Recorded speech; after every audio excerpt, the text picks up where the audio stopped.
This episode of Your Mom's House is brought to you by Sattva Luxury Mattress, the only online mattress company that provides free delivery, setup, and mattress removal.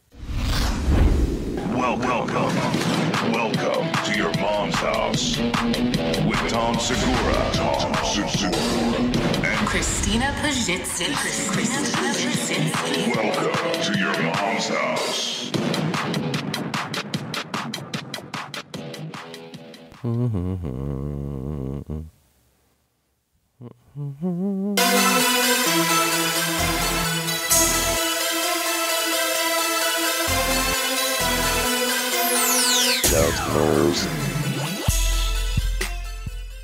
Very exciting times. I have a cold, which is not exciting.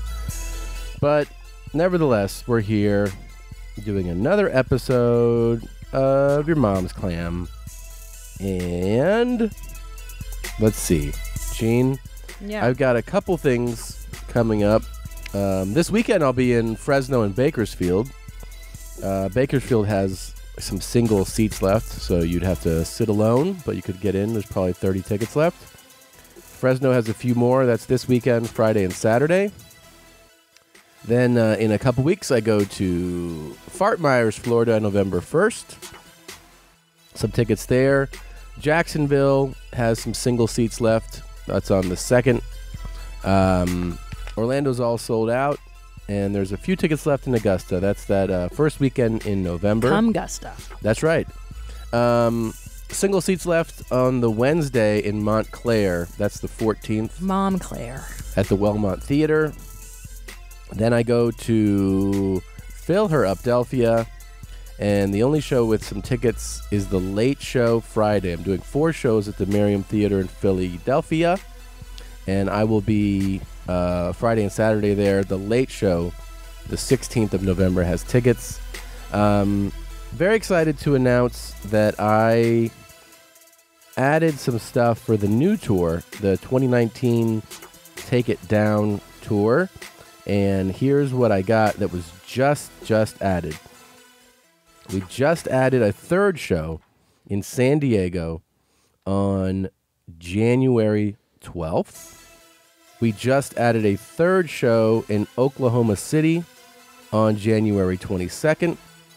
A 3rd show in Dallas, Texas on January 27th at the Majestic.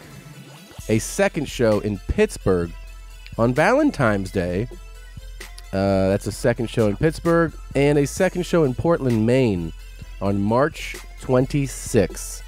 Those are all at tomsegura.com/tour. Gene? Well, first of all, October 30th, mark your calendars. The Degenerates premieres on Netflix. So check that out. And then 2019 dates. Yes. I'm going to be announcing a 2019 tour on October 30th. So check back for those dates and cities on Christina P. Online. Now, in the meantime, before I hit the road, I'm running my hour at Flippers Comedy Club this Sunday in Sperm Bank in the Yoo-Hoo Room. It's a tiny room. I like to do small shows before I do big ones. It's kind of how you guys see us make the sausage, the comedy sausage, so to speak. So get your ticks. There's like a few ticks. Yeah, a few left. Yeah, man. November 10th, West Siloam Springs, Oklahoma at the Cherokee Casino. November 24th, I've added a late show in San Diego at the House of Blues, the 10 p.m. show. Philadelphia, we added a late show December 7th. And then December 8th, Jew Dark Titties added a late show at the Gramercy Theater, and those tickets are almost completely gone. Again, Christina P. Online. Thank you. I love you. Yeah. Meow, meow, Meow, meow, meow, meow, meow, meow, meow, meow, meow. I like it. Okay. All right. Okay. All right. All right. Your mom. Your mother and I. Tommy, say it. Your mother and I are looking forward to this next chapter. All right.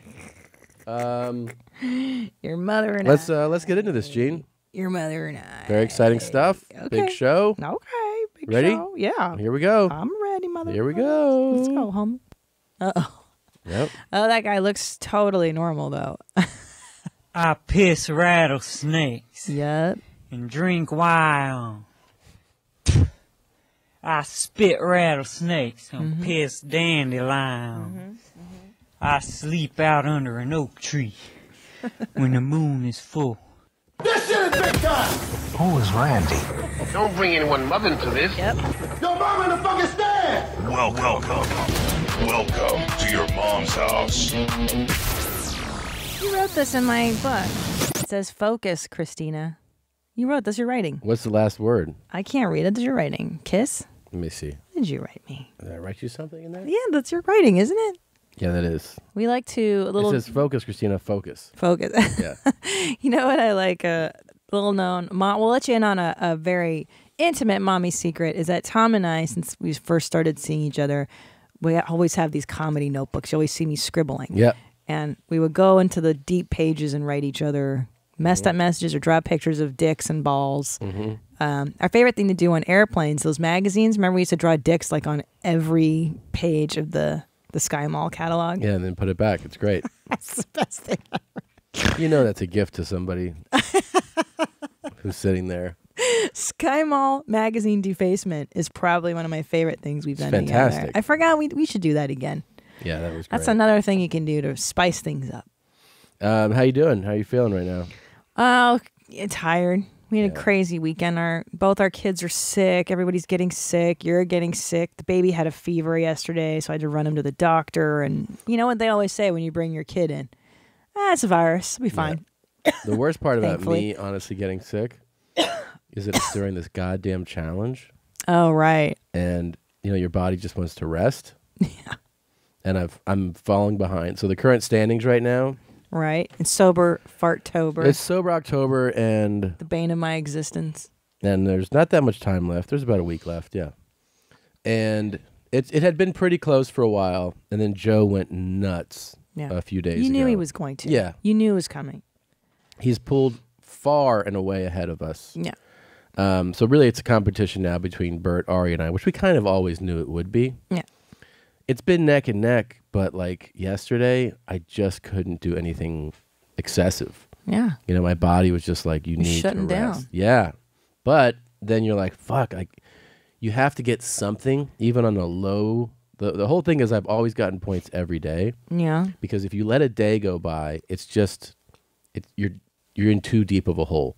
So even if you walk around and get some points, going on a long walk. Can you wear this telemetry strap just all day? Or You could. Can we put it on one of the dogs and have the dog run in the backyard? Yeah, I don't think it'll register the dog. But It won't? I don't think so. But it's just one of those Or things a toddler. where, like, dude, our kid runs all day. man, I Put it on wish- him. I wish. That kid burns calories. They'd be like, you really were very active. He's so crazy. Yeah, but like I did great the day before. I've been doing it all month. But man, feeling like this doesn't make you want to run. No, when you're sick, you don't want to live. Yeah. You don't want to do shit, son. It sucks. It sucks your will to live. I know. Hopefully you'll be better soon. You just got to take drugs. I don't know what drugs to take. Dayquil. All right, maybe I'll take some Dayquil. Take some Dayquil. Get yourself jacked. They'll jack me up? It'll jack you off.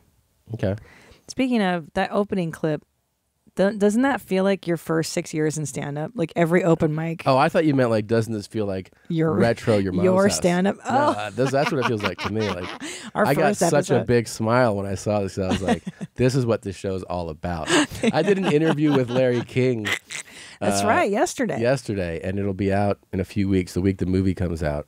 And he was like, who would you love to have on your mom's house? And I was like, I don't know, man. Because I was like, I don't know.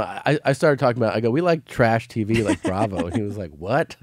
But I really wanted to say, I should have said like King Ass Ripper. That's exactly who I was thinking.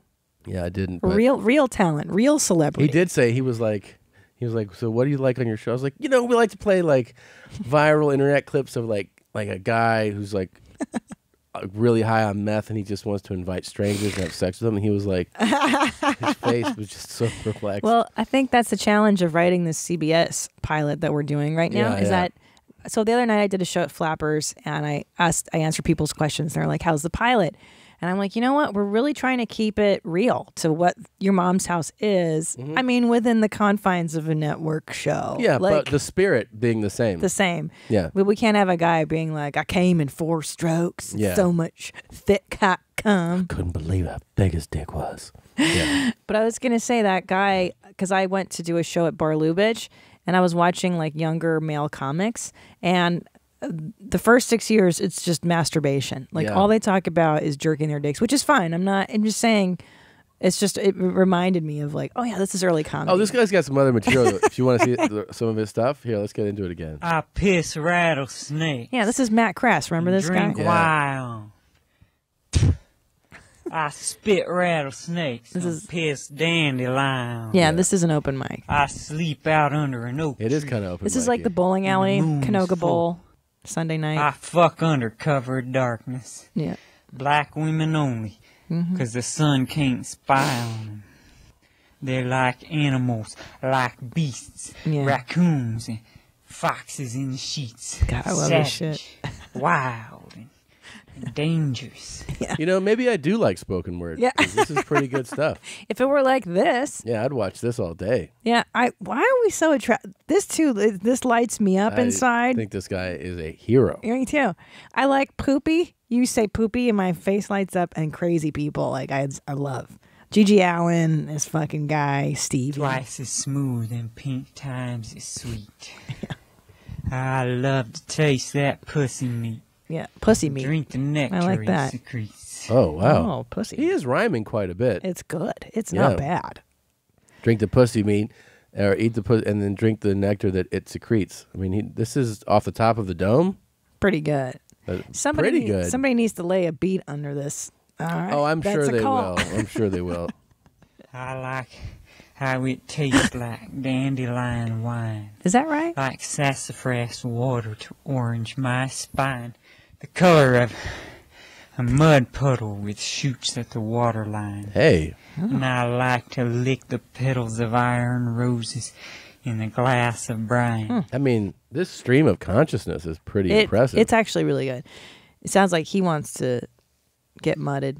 It sounds like he may be under the influence of something. No. But that's the whole thing. No. Is this drugs or mental illness? What do you say? It's an interesting segment. Yeah. We need also intro music for mental illness or drugs. Drugs or mental illness. Yeah. I'm going to go the intensity of the eyes, the cadence. I'm going to go mental illness. Maybe schizophrenia, the stream of consciousness here. Because meth guy, try it out. That guy's meth, right? We learned that. Yeah. That's more aggressive. A lot of shoulder action. This guy could be mushrooms, acid. Maybe. Could be. I'm feeling his intense eye contact. That's mental illness to me. Yeah, right. The weird I once phrases. fashioned a boat for my lover, all gilt and ornamented with gold and silver and starlight. Yeah. On an Egyptian. I once fashioned a boat for my lover. I just also feel like, it's not high production. Yeah. But the fact that he knows to have a microphone and a light and a camera on. Whoa, wait a minute. It's pretty good. I just noticed that.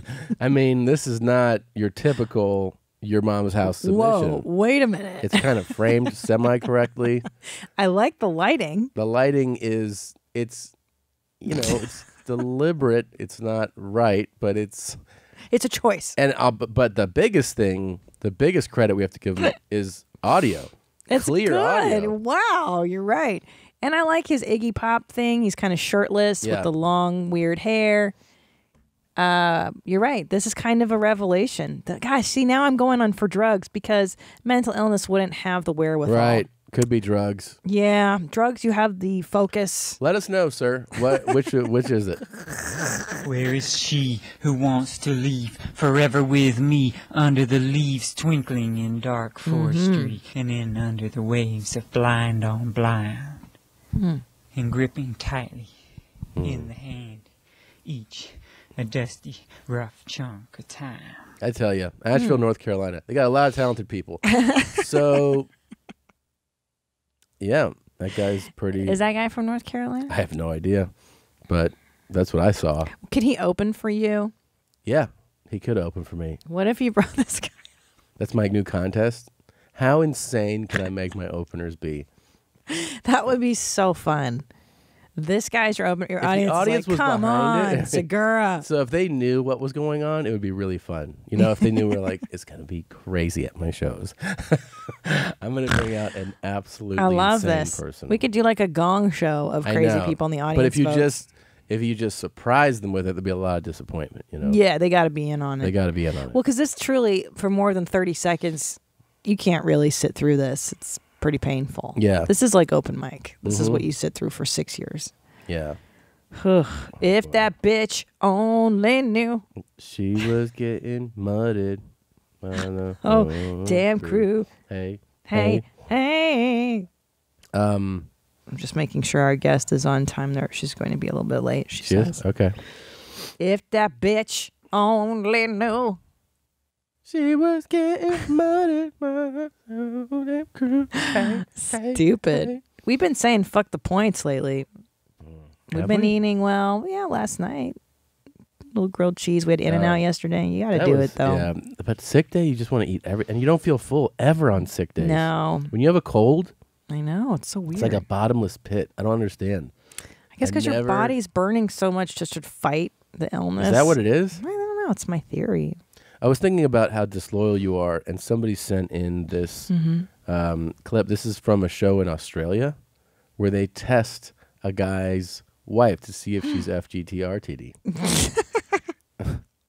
They test the wife. Well, yeah. They should test the guy. No, want to see what happened? Yeah. Okay. What's the number one element to a successful marriage? That's where you guys have to yell out trust.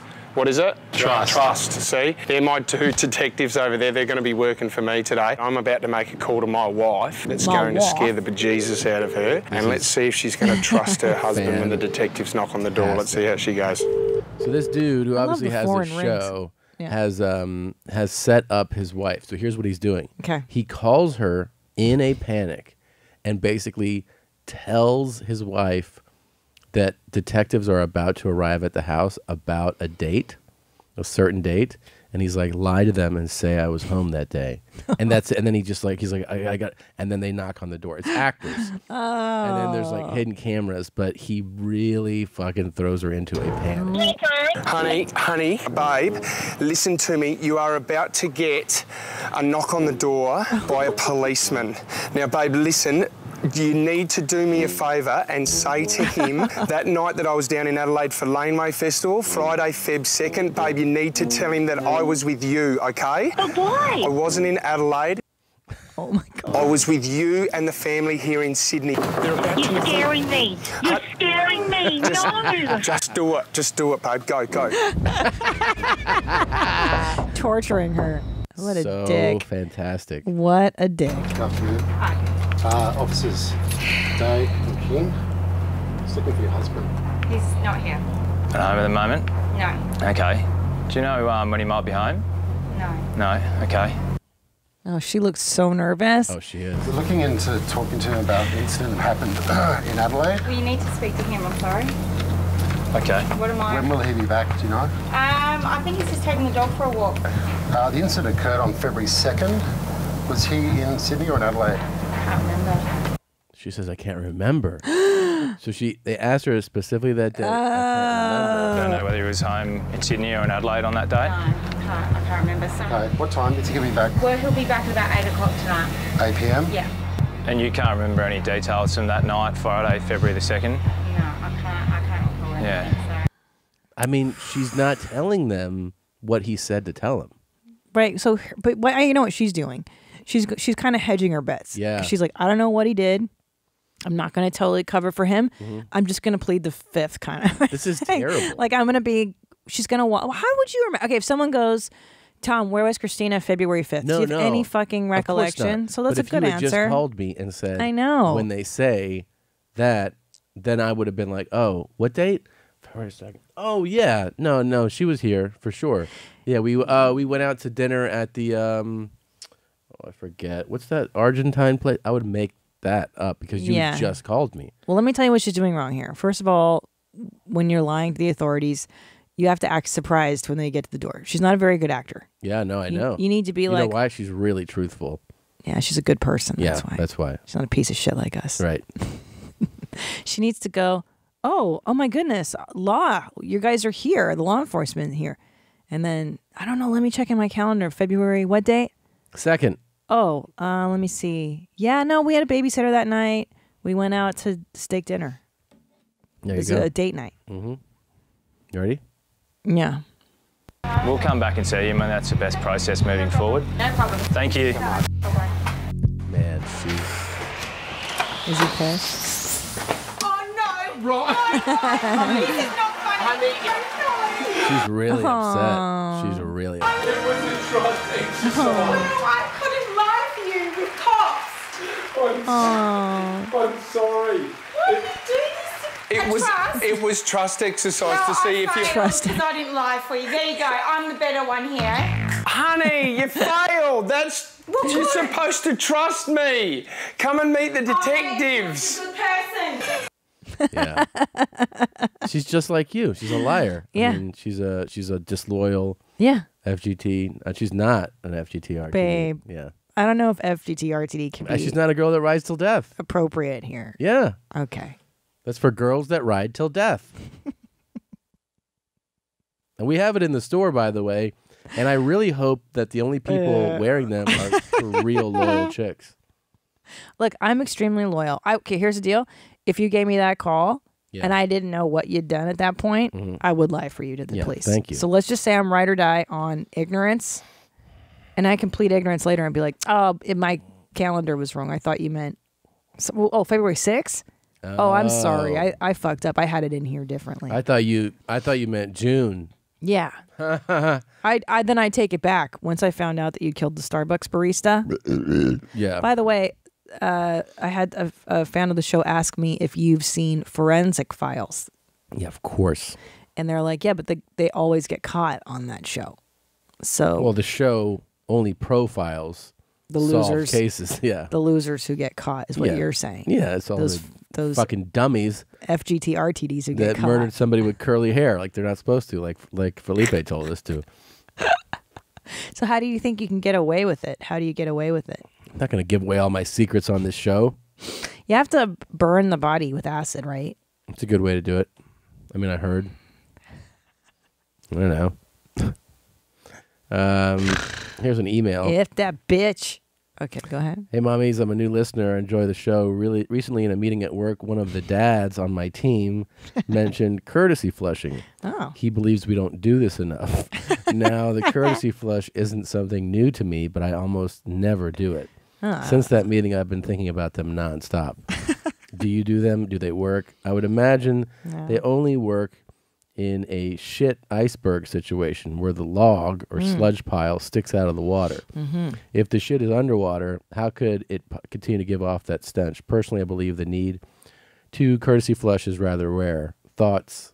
T Money. Sorry, T, I'm going to have to disagree with you there. I think courtesy flushes are definitely a way to go. You do that here? Oh, yeah. You do that for me? Oh, yeah, you do. I hear you flushing multiple times. And I think in public settings, wow. it's definitely a thing to do. You just blew my mind. Yeah. Do you realize for 14 years, I thought that you were flushing so frequently because there was so much brown coming out. No.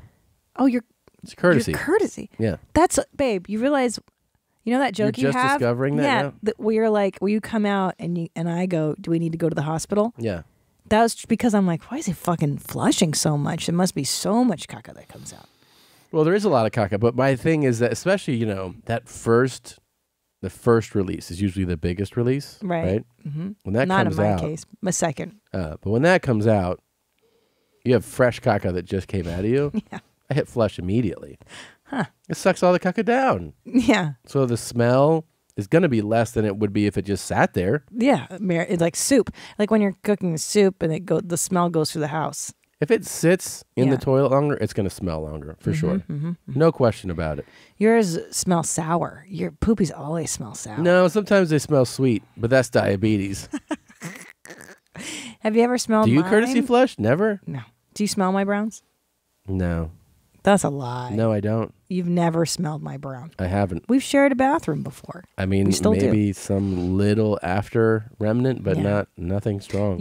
I always know when you've just gone because you leave behind the reminder toilet paper. It's one square and there's like a dab of brown on it. It's like, oh, that's his last wipe. And that's just to let you know that I did it. Yeah. Yeah. How come you leave that there? I wanted you to know that I did it. Why don't you flush it down? I want you to be proud of me. I always flush that for you so that no one else sees it in the house. It's so embarrassing. I do it for you. Okay. I show you my skills. Look, will you read this one? Marriage advice needed. Dear mommies, dearest. No wire hangers. Oh, I know that reference. I am so blessed to be married for 15 years to some random girl I knocked up. It has been a great 15 years, but I've been worried the whole time because my wife has never given any evidence that she shits. No smells after she goes, no splashes on the bowl, no nothing. I'm worried because either A, she doesn't shit, in which case I'm married to some sort of Austin Powers sex bot that does laundry, or B, even after 15 years, she is still not comfortable to shit around me. How can I help her feel comfortable to visit Browntown when she wants? We've been together a good while, but even during labor with both our kids, she didn't shit the table, which I was looking forward to almost as much as meeting my new kiddos. You've both given great advice and would love to hear your perspectives. Please email me back with whatever you have. Thank you so much for your time and entertainment and advice. Jeans up, David Mack. Well, I would first say to David, just say thank you. Yeah. I mean, you don't need her to want to shit in front of you. That's the last line. So she's keeping but he's kind of worried because there's not even evidence of Listen, her she's browning. shitting, okay? But she's doing it in secret, and that's what bothers him, is that she's feeling the need to hide. Yeah, but think of it as she's still trying to maintain some level of sexiness for him. That's how I would think of it. Oh. You know what I mean? She's still trying to be like, we've had kids, you've seen my pussy blown out. Oh my gosh. We've seen each other and probably our worst, and we've been sick around each other, but I'm just still trying to make you not think of me as a pooper. Yeah. And that's just a nice thing. She's just trying to keep it. I guess. But I feel like there's that level, like I close the door because I don't want you to see me poop. I don't want you to see me poop either. But I don't go out of my way to hide it. I know. And I feel like that's what he's like, well, why doesn't she trust me enough? But that's the level she's at. She wants it to be like that. I worry for her only that she might have shame surrounding the brown. And I feel like it's not good to have shame around brown. That's true. Or sex or anything. Yeah, I worry for her levels of shame.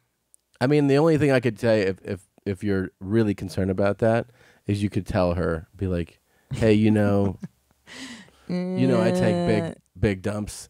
Sure. And I know you do too. Yeah. And I don't feel like you should be. I take big dumps. Yeah, I don't think you should be ashamed of it. You don't have to run to a different side of the house to poop. I don't mind you pooping. It doesn't bother me at all. Does she fart in front of you? Probably not. From the Probably sounds of this. not. Just tell her you like her farts. Tell her you want to know what they smell like. Yeah, just to ask her. Ask her. Ask her that and see what happens. Okay. Gene? Yes. As you mentioned, we've been watching so many Bravo shows. Oh my God. We go through phases of stuff. Like we get into scripted shows, and we always go back to Bravo. Are we going to tack on that into this episode? By the way, I don't know, but I don't know. We'll see. But I thought we should discuss the episode we watched with Hannah and Conrad. Mm-hmm. So this is Below Deck Med. There's two. There's Below Deck and Below Deck Med. Yes. And so Hannah's the chief stewardess, and she's banging the bosun, who's like 23 years old. She's 30. She's 30, yeah. And so 7 years, yeah.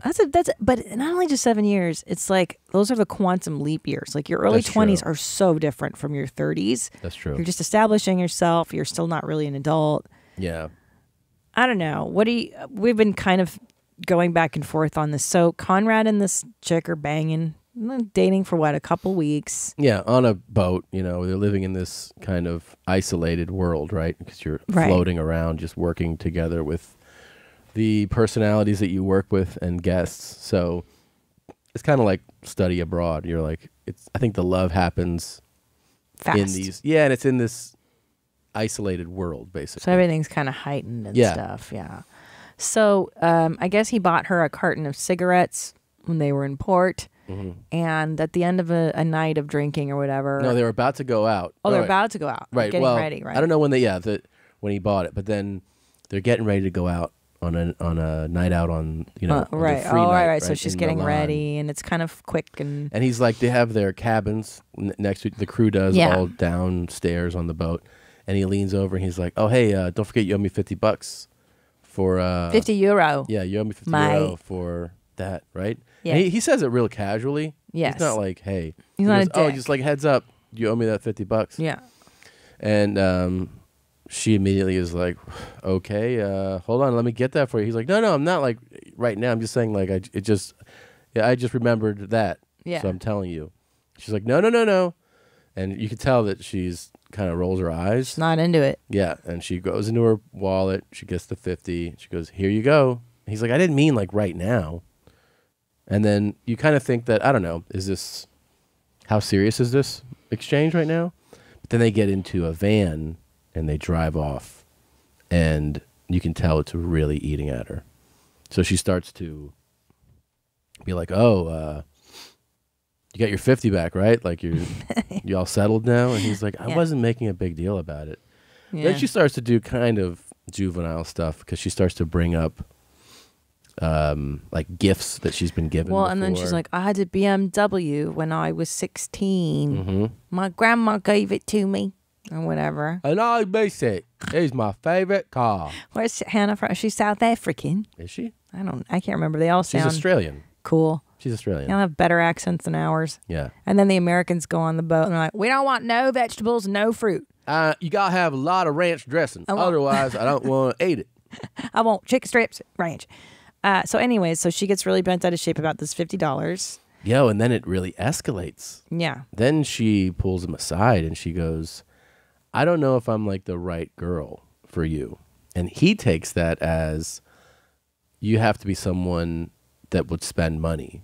But she's saying, this is the way I interpreted it. Yeah. He takes offense to it, like extreme offense to it, that maybe she's looking for a guy with a lot of money to buy her things. Right. And then her defense of that is like, no, I'm just saying that if you're making sure you get your 50 back as a priority, that's not really, it does get complicated because actually there's a lot of nuance to the conversation. Yeah. And she's like, no, I'm just saying like if you got to get your 50, like you're not willing to, buy me something for $50 without running to get it back, I might not be, like that to me is not a relationship. Right. And then he keeps going, look, I am of the belief that everything is 50-50, like down the middle.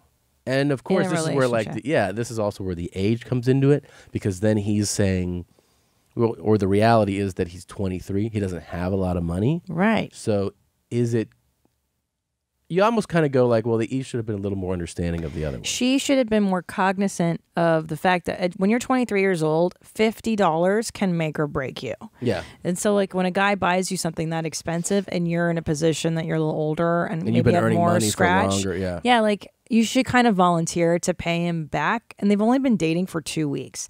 Now, this conversation is really not about money when you think about it, right? It's like it's an exchange. It's like from a woman's perspective, it's like, ew, right? I'm giving you my heart, my poon, my tits, and all that stuff, and you're doing like tit for tat. Like it's kind of gross. It is kind of gross. It's not very giving. I also realize though that money and how you view it and how you spend it and your whole view on it has so much to do with your upbringing, and it's 1,000 completely times. Hardwired into you 1,000 times. So like, I would ask for the 50 back from my friend, but not the chick. But not the chick that I'm girlfriend dating. No, for sure. I know, but then the thing is too, like when you're first dating, and when I dated people, and even when we were first dating in our 20s, like we both were broke. Yeah. So I was like, I would pay for something, and then you would pay for something. That's true. We would kind of go that way. But if I covered you on something, I would not bring it back up. Like, hey, remember when I bought that thing? You got to give me that back. I'd be like, that, because to me that says like that's your friend. That's I'm aware enough to know that that's how my mind operates. Yeah. And I also am aware enough to know that I wouldn't want a girl to think that 50 meant that much to me, even if it did. Right, I would right, rather just eat that because I wouldn't want her to think like, is 50 gonna Yeah. fucking really affect you? Even if it did, I would Oh my still be God, like, yeah. nah, it's fine. That's cool. Yeah. Yeah, that's true. You know, but I mean, again, that's looking back on God who I was and how I was raised, and Well, that's I the always tried to thing. pay for dates. You're sweet, Yeah. yeah, but you were chivalrous and like. But I think also the reason you and I worked so well is that you were always offering to pay back in the day when you didn't have it, and I wasn't the kind of girl that would take advantage you were of that. Very nice. Right. I lucked out, and you also did not have expensive tastes. You were not somebody who was like, "You got to be fancier." You know? In fact, our first date. Remember I was like, "Let's go to this bar in Pasadena that you can still smoke at." Yeah. That was my big night out with you. It's true. But you're right about that family stuff, man, about money. Yeah. Like my parents, I had to really unlearn a lot of poverty thinking and a lot of scarcity thinking, and like It's like in your DNA after it's a while. horrible. Yeah. And it actually makes you more anxious, and it makes you it actually prevents you from earning more money. But that makes you kind of understand that crazy. kid's point of view.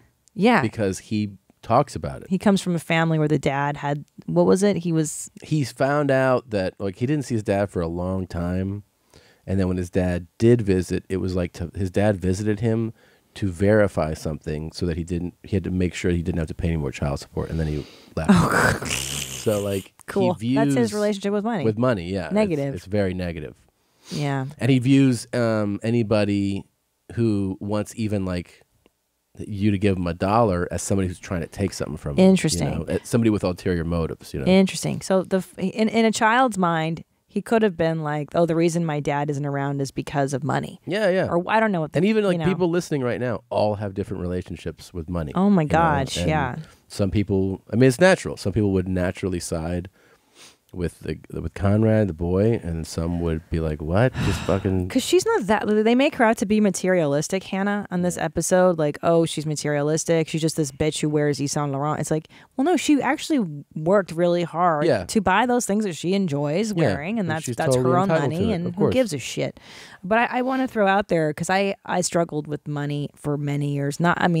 I think philosophically and the poverty mentality. Yeah. And like, I don't deserve nice things or, because money's not, it's an exchange. It's not about, anyways, there's this great lady named Louise Hay. She's dead now. She just died.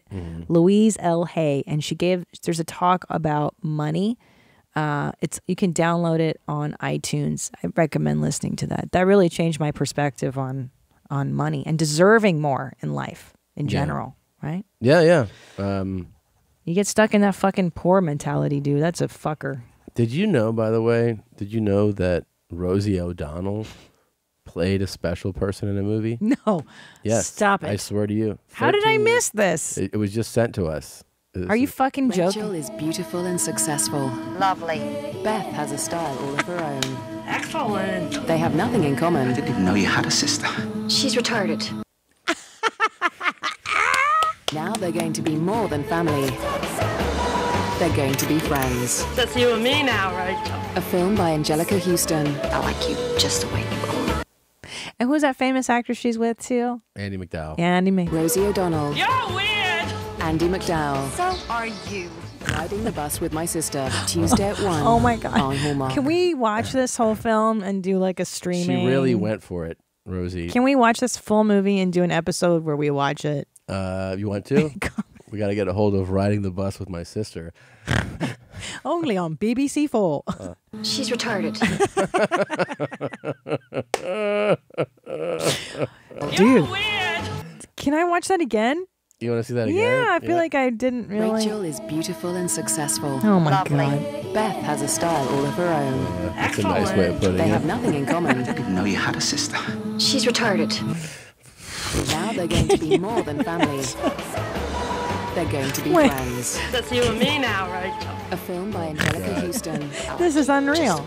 I know. Angelica Houston Yeah, she's did this film. famous lady too. So, can you imagine Rosie O'Donnell like practicing being retarded? I don't know. Wait. How do I run? Like, her run is a little ridiculous. Yeah, it was. It was kind of silly. Rosie O'Donnell. You're weird. Andy McDowell. How do you get into that mental place? That's what I'm saying. To play one of these roles. That's what I'm saying. Yeah. Because it's like you want to portray it sympathetically and accurately. Yeah. But it's also kind of funny. Kind of. I like how she has a stack of cookies. She's like, "That's what retarded people do, right? They eat a whole stack." I don't know. Oreos. Yeah. I don't know. It's really something. What year was this? How did I miss this? 2005. No. Yeah, that's old. I mean, relatively. This one kind of flew under the radar. A little bit. A little bit. Wish it hadn't. Yeah. Hey, this reminds me. Yeah. 62 Up is coming out in 2019 I from the Up cannot series. wait. We got to go see that. They usually play it at a small theater here in LA.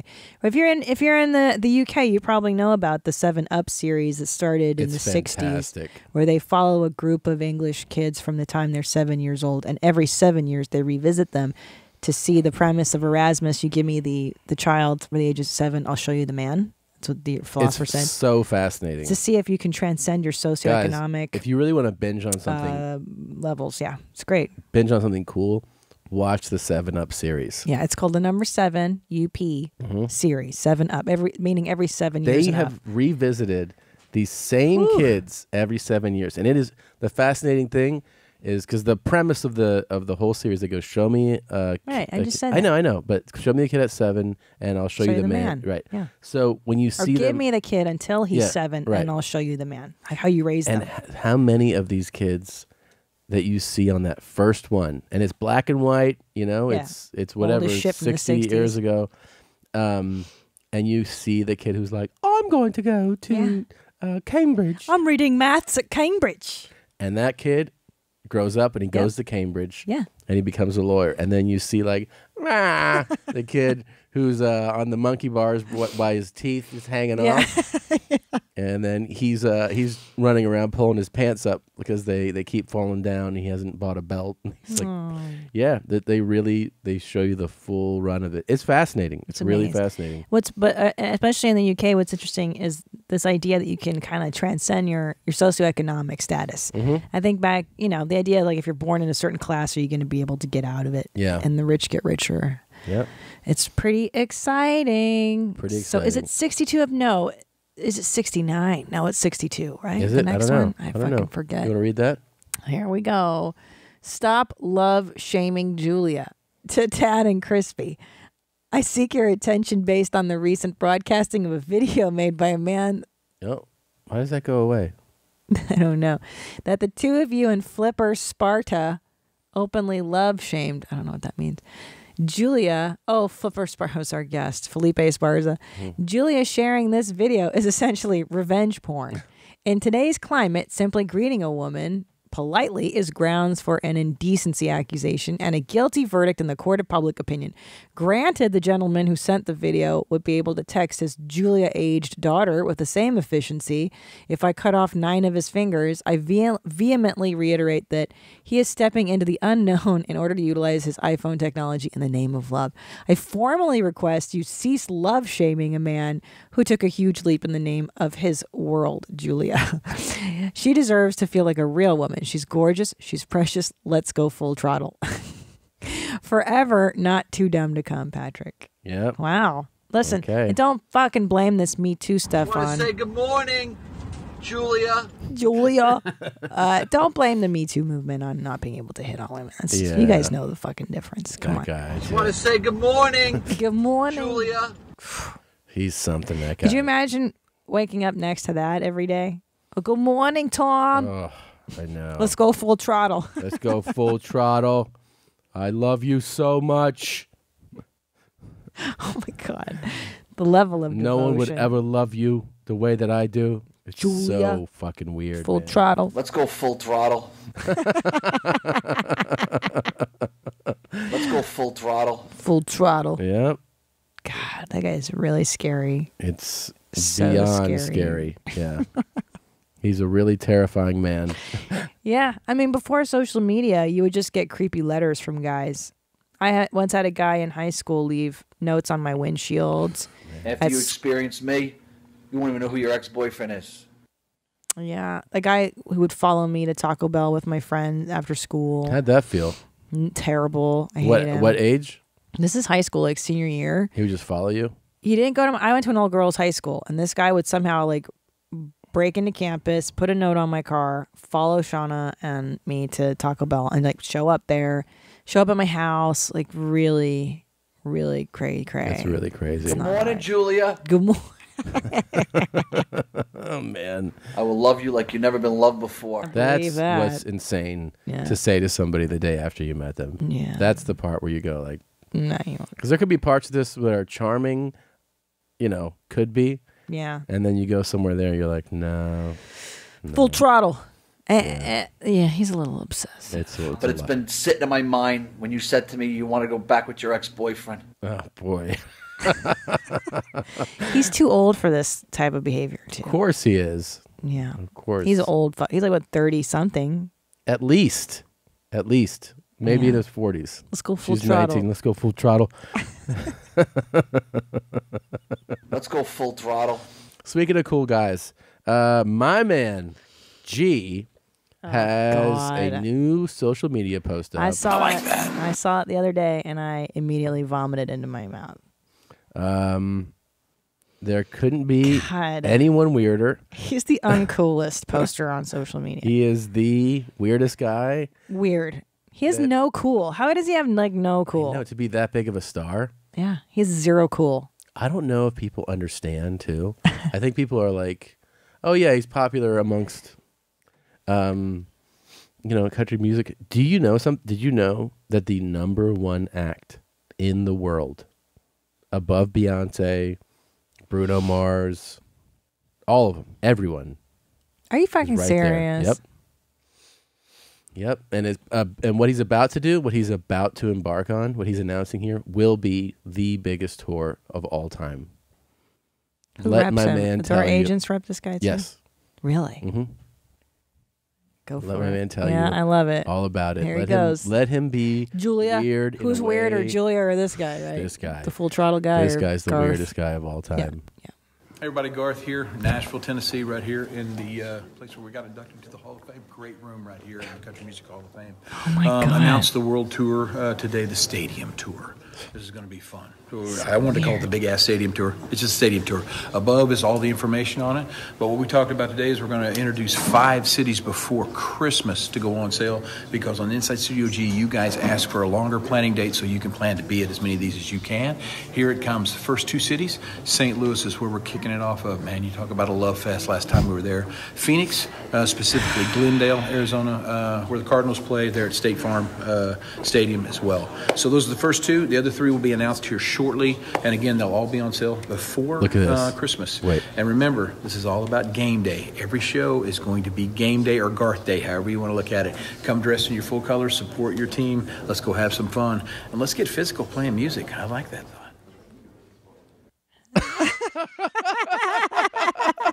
Huh? What the fuck is wrong with you, man? Yeah. What is wrong with you? I think, can I tell you what's really... He doesn't know how to connect to human beings, which is Or odd to that be you're himself. such a huge music star. Right. That's this is the conundrum, is he's trying to be this friendly social media guy, and he's not this guy. Let's get physical playing music. I don't understand. So like game that. day, he means that... So he's doing a stadium tour. Right. So all these shows will be where normally football teams. Ah. Right. Oh, I so he's see. like, it's Okay. game day, wear your team's favorite colors. So like show up at the Glendale game wearing Arizona Cardinals gear. And then because it's game day, let's get physical playing music. I like that. I don't get it. But I'm not so taken... Let's go have some fun. And let's get physical playing music. I like that thought. Oh my God. And then the crazy chimp smile. Oh man. I think it's that he must not like this process so much of like talking to the camera and trying to be relatable. Yeah. It's true, because you know what happened?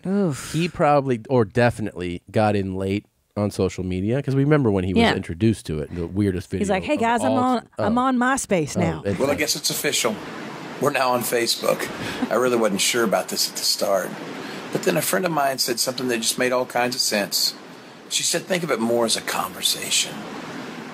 I like that. I mean, that's like the weirdest thing that anyone's ever said. I know. So I think what happens is this is a guy that comes from the age of like just do your music, do the act, do radio interviews, maybe like do that kind of thing.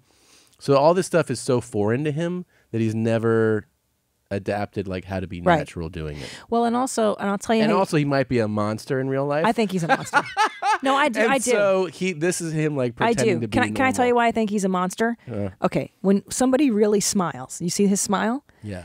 The eyes don't match the smile. When you really smile, look, and it's genuine. The you get wrinkles in your eyes, and the eyes kind of narrow, right?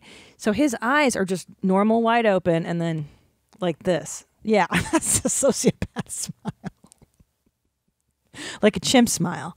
His face doesn't light up to match it. Yeah. I think there's that. I think that he's so forcing. He's forcing this relatability, and it's not relatable. Bizarre, No, he's forcing. Well, I think he's a monster.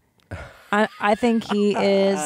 He's so afraid that people are going to see that he might be a little shitty. Because you watch somebody like Dolly Parton. Okay? Yeah. Watch her talk to anybody, and you can tell that Dolly Parton is Dolly Parton is Dolly Parton, no matter what. Yeah. She speaks from the heart. You can tell she's warm, but this guy is dark city, darkness. You really feel like that?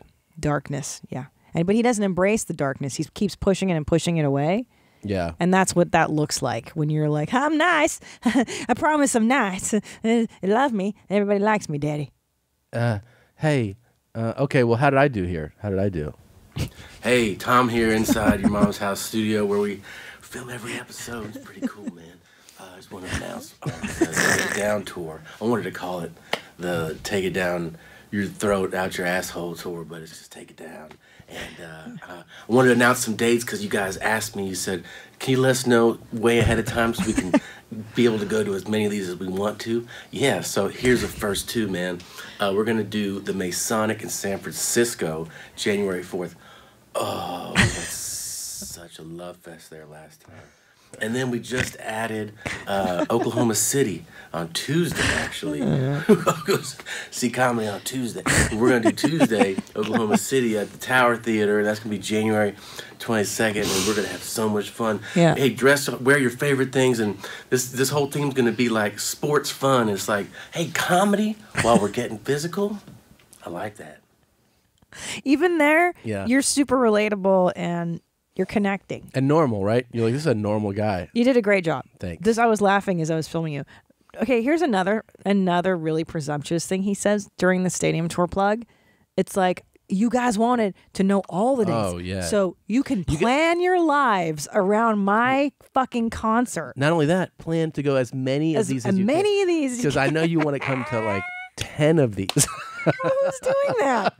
Actually, that's the one thing he is actually not lying about. Oh my God. He put a show on sale at Notre Dame Stadium where the football team Notre plays. Damers play. Yeah. Notre Dame. And Fighting Irish play.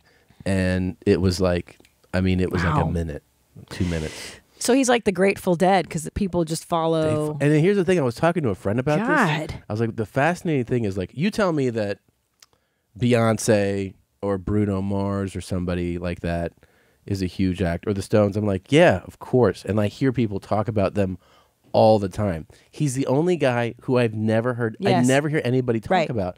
And I know you go like, well, you're not a country you don't like fan, country, yeah. or you're not in a place where country's big. That's true. Yeah, but okay, that's true to a degree. But to sell the way he sells, it's in every major city too. Is he doing L.A.?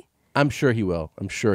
Damn. And he'll probably do like the fucking Rose Bowl or Coliseum or something. Yeah, enough people in LA would definitely. Fuck yeah. Yeah, they love him. And he's doing, he's opening with St. Louis and then basically Phoenix. I mean, those are major cities. Well, Phoenix is close. What day is he there?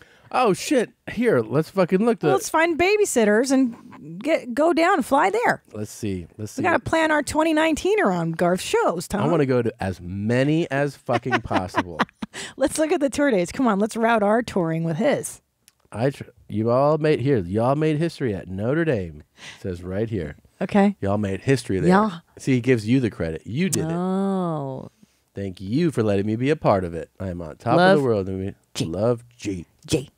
Lowercase G. I want to go to... Oh, there are no events.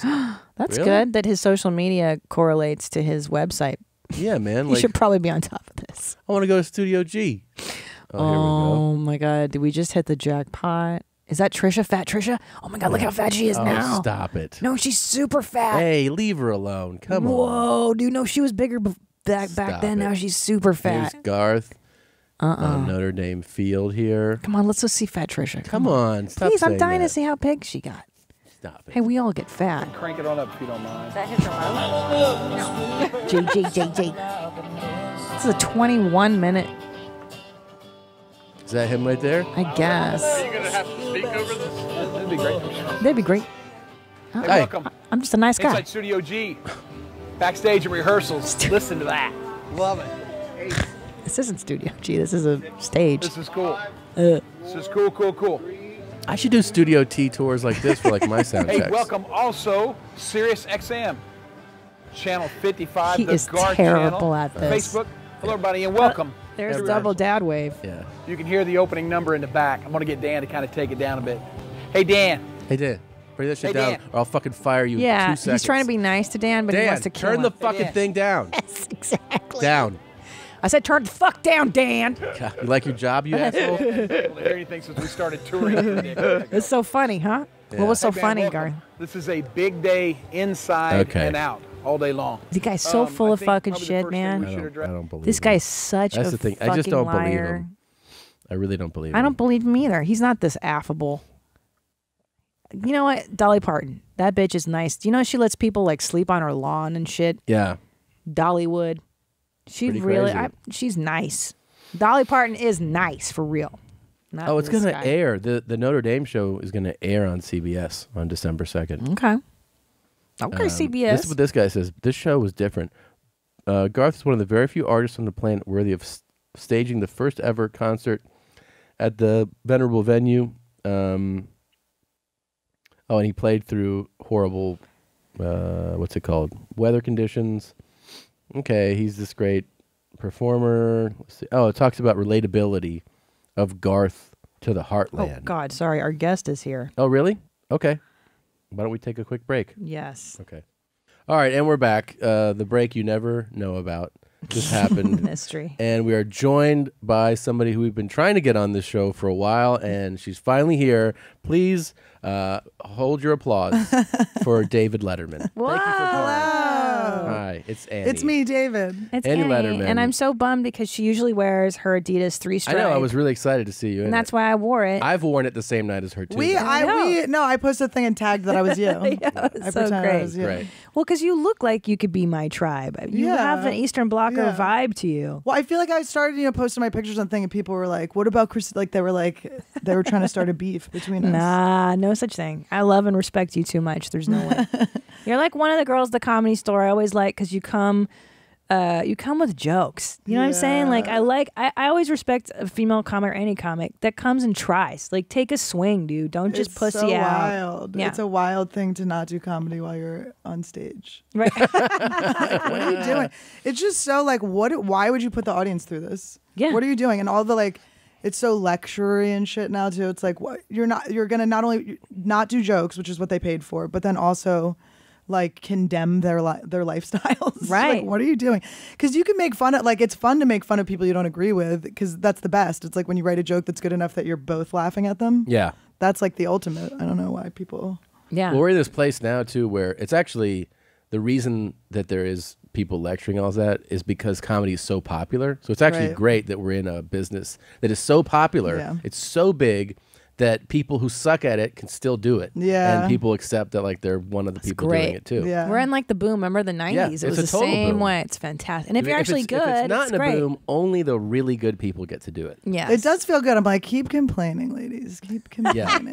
I'm just going to keep doing the spots I that you're love complaining it. there aren't enough women. I love it. And that's why I love Annie Lederman, because you're fucking ride or die. She's the real deal. She grinds. Yeah, she that does that it. whole bullshit too that I've heard. They're like, there's no women at the store. I'm Yeah. like, I've been at the store with a bunch of women at the. Yo, they never mention me in those arguments because I don't fit the narrative because I'm not like a famous draw really. You know, like some people will come out to see me, but I'm not gonna like fill the seats. Like I'm not the one like making the main room or whatever. So they don't bring me up because, you know, like I just show that you can like work hard and and do the job and not like what, like, you know, when you guys are counting lineups, like when I was at your stage in comedy, I was like doing like I was like on stage, you know. It's not like I had all these people. I remember when I started doing mics in New York and these girls would get mad at me. It wasn't just girls, but it was like, you know, this certain like class of comedians that I guess started with.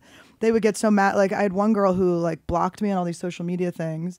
And I was like, wait, what's happening? I see you every day. And she was like, I'm mad because you always leave the mics before I go on. I'm like, bitch, you aren't on my radar. I've never met you. I'm not friends with you. Like, why would I stick around? This is my job. Like, I wasn't getting paid at it, but I was like, you know, I quit drinking to do this. I moved to New York. Like, I sacrificed a lot. I didn't have friends. Like, I was like, wanted to do it. You're a comedian. That sounds I was like, I had a day job working as a waitress, and I would immediately, I had my hustle down where I had like friends that would sign me up for a mic there. I would sign them up, and I was doing like 5 mics a night. So I'm like, wow, what's up, bitches? Like, I'm like crying blood at the end of the week. What are you doing? Wow, you're doing 5 mics a night? I had it was I knew it.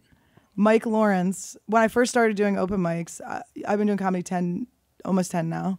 So I still feel very young in it, but I had lived in Santa Fe and I was drinking a bunch. I quit drinking, moved to New York. Lived in Santa Fe? I lived in Santa Fe for 7 years, yeah. Why? What took I went you there? to college there. Oh, okay. To the College of Santa Fe, which went out of business. My college fucking Trump you'd. It went out of business. I got an email from I had moved to New York. I had all these incompletes. And I just figured like I'd graduate college at some point before I died. And left Santa Fe, moved to New York, had just quit drinking and started doing open mics. And I get a message on my Facebook from one of my old art professors. And she's like,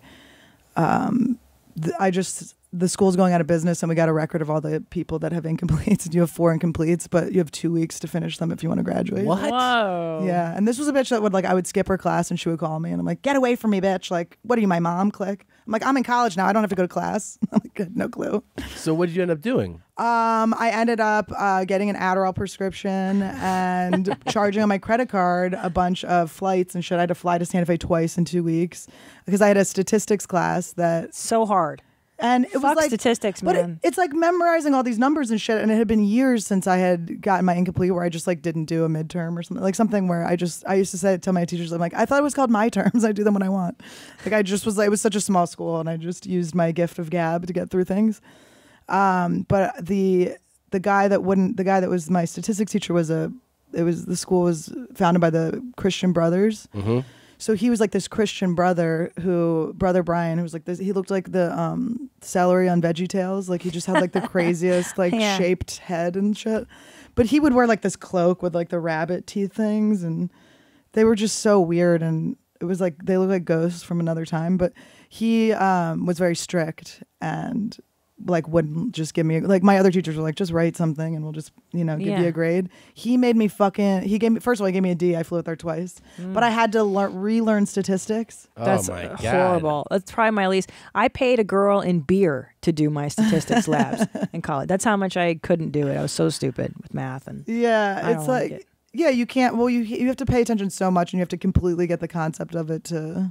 Yeah, I'm not interested. So wait, you said about 10 years ago. So this is like 2008. 2008. You start doing mics in New York? Mm-hmm. Just on something you always wanted to do? Or no, I wanted to do it. I was drinking so much, and I crashed I had a motor scooter that I crashed in Santa Fe. So how much were you drinking? You brought it up a few times. I was like Jaeger for breakfast. Really? Yeah. Whoa. So you're hardcore. Yeah, well, I was like dealing with a lot of like self-hate and shit, so I would just sort of like squash it down. So you had to start early in the morning for that. So wow. I drank all the time. I drank all day. And I had a motor scooter. And I was also a waitress and a bartender. So it's like that sort of culture where everyone's drinking. And Santa Fe is a very small town of like, a lot of people are retired. And then there's just like this younger, there were like 2 colleges, but they were small. But it was just like a weird, like, what are you going to do? You just Santa Fe is nice, right? I always heard. Yeah, it's beautiful. Yeah. It's beautiful. So do you stop drinking there before you go to New York? No. I go hard. You go hard in New York. In Santa Fe I go hard, and then in New York I'm going hard, but it's like nobody else. I'm just on a different. I'm on like a desert level of drunk. Like I'm like I was like in Indian casinos with Indians. And Do you know what I mean? You're AM drinking. I'm AM drinking. Tell me, I'm like, all day drinking. What does that feel like? I always wonder. Like when you wake up, is it like you go to your cabinet? Well, it depends on like it would depend. No, not cabinet. It would be like I would wake up late and just probably go to bars. But I remember I had a boyfriend once in college who was so gay. It was like, I mean, he's married to a woman now. I don't, she already has a kid. I think he's like, I want to have to fuck her stinky pussy. She's already got a kid. But she's so gross, her tuna. Anyway, but we would drink. I think he was drinking a lot because he was like going to try to like, but it was always like, he was always like, let's have this dude fuck us. I'm like, all right. I'm like, why are you looking at him? But it's so weird. I thought. We would just get so drunk. Everything was like so like party-ish or whatever. And I remember he would invite threesomes. Is that what you're saying? Yeah. Well, there was always, we were always partying. There was always a party where it was never like the house. He was like, let's bring a guy into this. Yeah. Which never happened. It was never a girl. It was Wait, never you're a girl. telling me like straight guys aren't into that? Never. Another dude in the party? I used to always in college make my boyfriends make out with other boys, like to assert my dominance over their own sexuality. Whoa. Yeah. And they would always accept and this? they always broke up with me soon after. And started dating. Dude. Well, I don't know. I have a deep voice and a mustache, so I think I like attract. I'm like the guy's like last. So like dude, like, but that guy, we called the Jack Daniels OJ. So in the morning we'd be like, yo, pass the OJ. Wow. Damn. Like and you're going hard. You're not drinking wine or beer. No, you're no, like no. Jaeger, Jack Daniels. Yeah. I wanted to get fucking blackout. Take a little smoke break from this bitch. No, have you been in therapy or have you gone to any kind of program or counseling? I went to therapy a couple times and then I was like, they keep making me mad at my parents. It's so annoying. And now I'm like in a rage at my parents. Like, I should probably go to therapy. Yeah. I was like, why do they keep bringing my parents up? It's like, I've dealt with that. But I did go to AA for a year. Or not for a year, sorry, for 3 months. Oh. But it seems like got you have my a chip and then I was like, I'm out, bitches. Yeah, I'm fine. It seems like you have a good. I mean, listen, I follow you on Instagram. I see that you visit your family a lot. You seem to have a good relationship with them now. So. Yeah, they did some terrible things though. Really? I'm like, wow. I'm like, you motherfuckers. And you still like them. Like I what? love them. It's Stockholm syndrome. I don't know. I love them. I'm obsessed with them. Well, I just started playing hard to get with them. Like I realized I was holding a boombox up to my mom's window, like playing In Your Eyes. I'm like, why am I trying to fuck my parents? It literally feels like I'm like strangling a puppy with them. I'm like, I love you so much. Why don't you love me back? Yeah. And so I'm like, I'm not calling them and I'm like talking to them not that often. I'm like, yo, you guys, remember when we used to talk every day? That was literally just me annoying you. So whatever, we'll see. But you're still upset with them though, right? Oh, I'm not, yeah, I love them. I forgive them, but so I want them to feel a little guilt that they don't feel that kind of you feel pisses me off. what's what you're saying is you feel like they don't love you. They don't show you. No, I know they love. I parents. totally know they love me. I totally know they love me. I think that maybe my ability to love is a little bit stronger than theirs, but it's probably a product of the neglect as a child. Mm-hmm. It's just my mom like didn't. I keep thinking about it because I was talking to my boyfriend about it, and they didn't teach me to like read and stuff. Like I just am learning about history. Like they sent me to a juvenile delinquent school, and I kind of wasn't like everyone got kicked out of their schools. I didn't. They just like were like, there's an art program. Like they just put me in a school with like young with criminals. other kids that were kicked out, criminals, and you were not. Like I was like and I was like smoking like a cigarette here and there. Like I wasn't like a good kid, but they were literally not paying attention to me. It was like an Annie door instead of a dog door. They would just like send me out, and they're like, she'll come back. Which it's like when I'm hungry, but it's like I was like a cute little kid. Like I was kind of like a pretty little girl, and so they didn't realize like what. Did they know they were sending you to a juvenile delinquent school? Yeah, I don't know. Why would they do that? Well. Are they immigrant, by the way? They're not. My mom was adopted. It's like she'll never get over it. Why would they send you to that school? I mean, okay, so they didn't teach me anything. I was never taught manners or how to act or anything. That's why you're a great comedian. So I would kind of get in trouble just for just like existing the way you would. Mm-hmm. Like I pretty much was like the Jungle Book. Sure. And I'm like I'm just topless, just in a loincloth. Everyone was mad at me. But they brown skinned at that time too, a boy. But they sent me to, so they would just like send me, so I don't know, I was like hanging out with adults all the time. I mean, I just like always had like grown-up friends who wanted to hang out with like a 7-year-old. Do you know how fucking weird that is? Yes. Yeah. I just was getting diddled left and right. I mean, they were literally just like, do you want, they're like, oh, do you think our daughter's beautiful? Have her.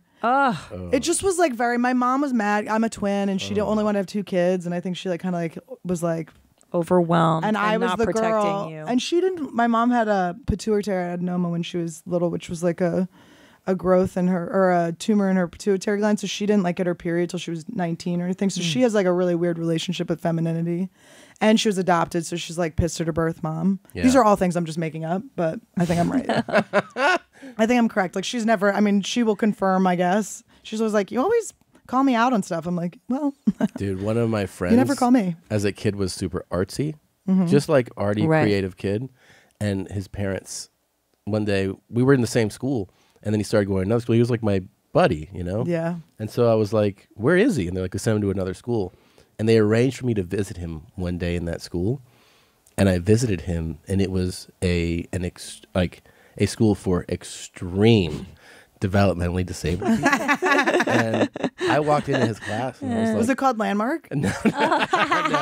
But I was like, the fuck are you doing here? And he was like, yeah, this is where I go to My school. parents I'm like, think I'm retarded. I mean, yeah. Can I say that on this podcast? I feel like this is on this podcast I can say retarded. Of course. In fact, I don't want to out you, but they said you have to say retarded at least 5 times, or we'll delete the episode. We'll get you banned from the comedy store. So yeah, it was, and I mean, there were kids like bouncing off the walls. Yeah. There were super violent kids, people that This needed was to be like my restrained. school. And I was like, why are you?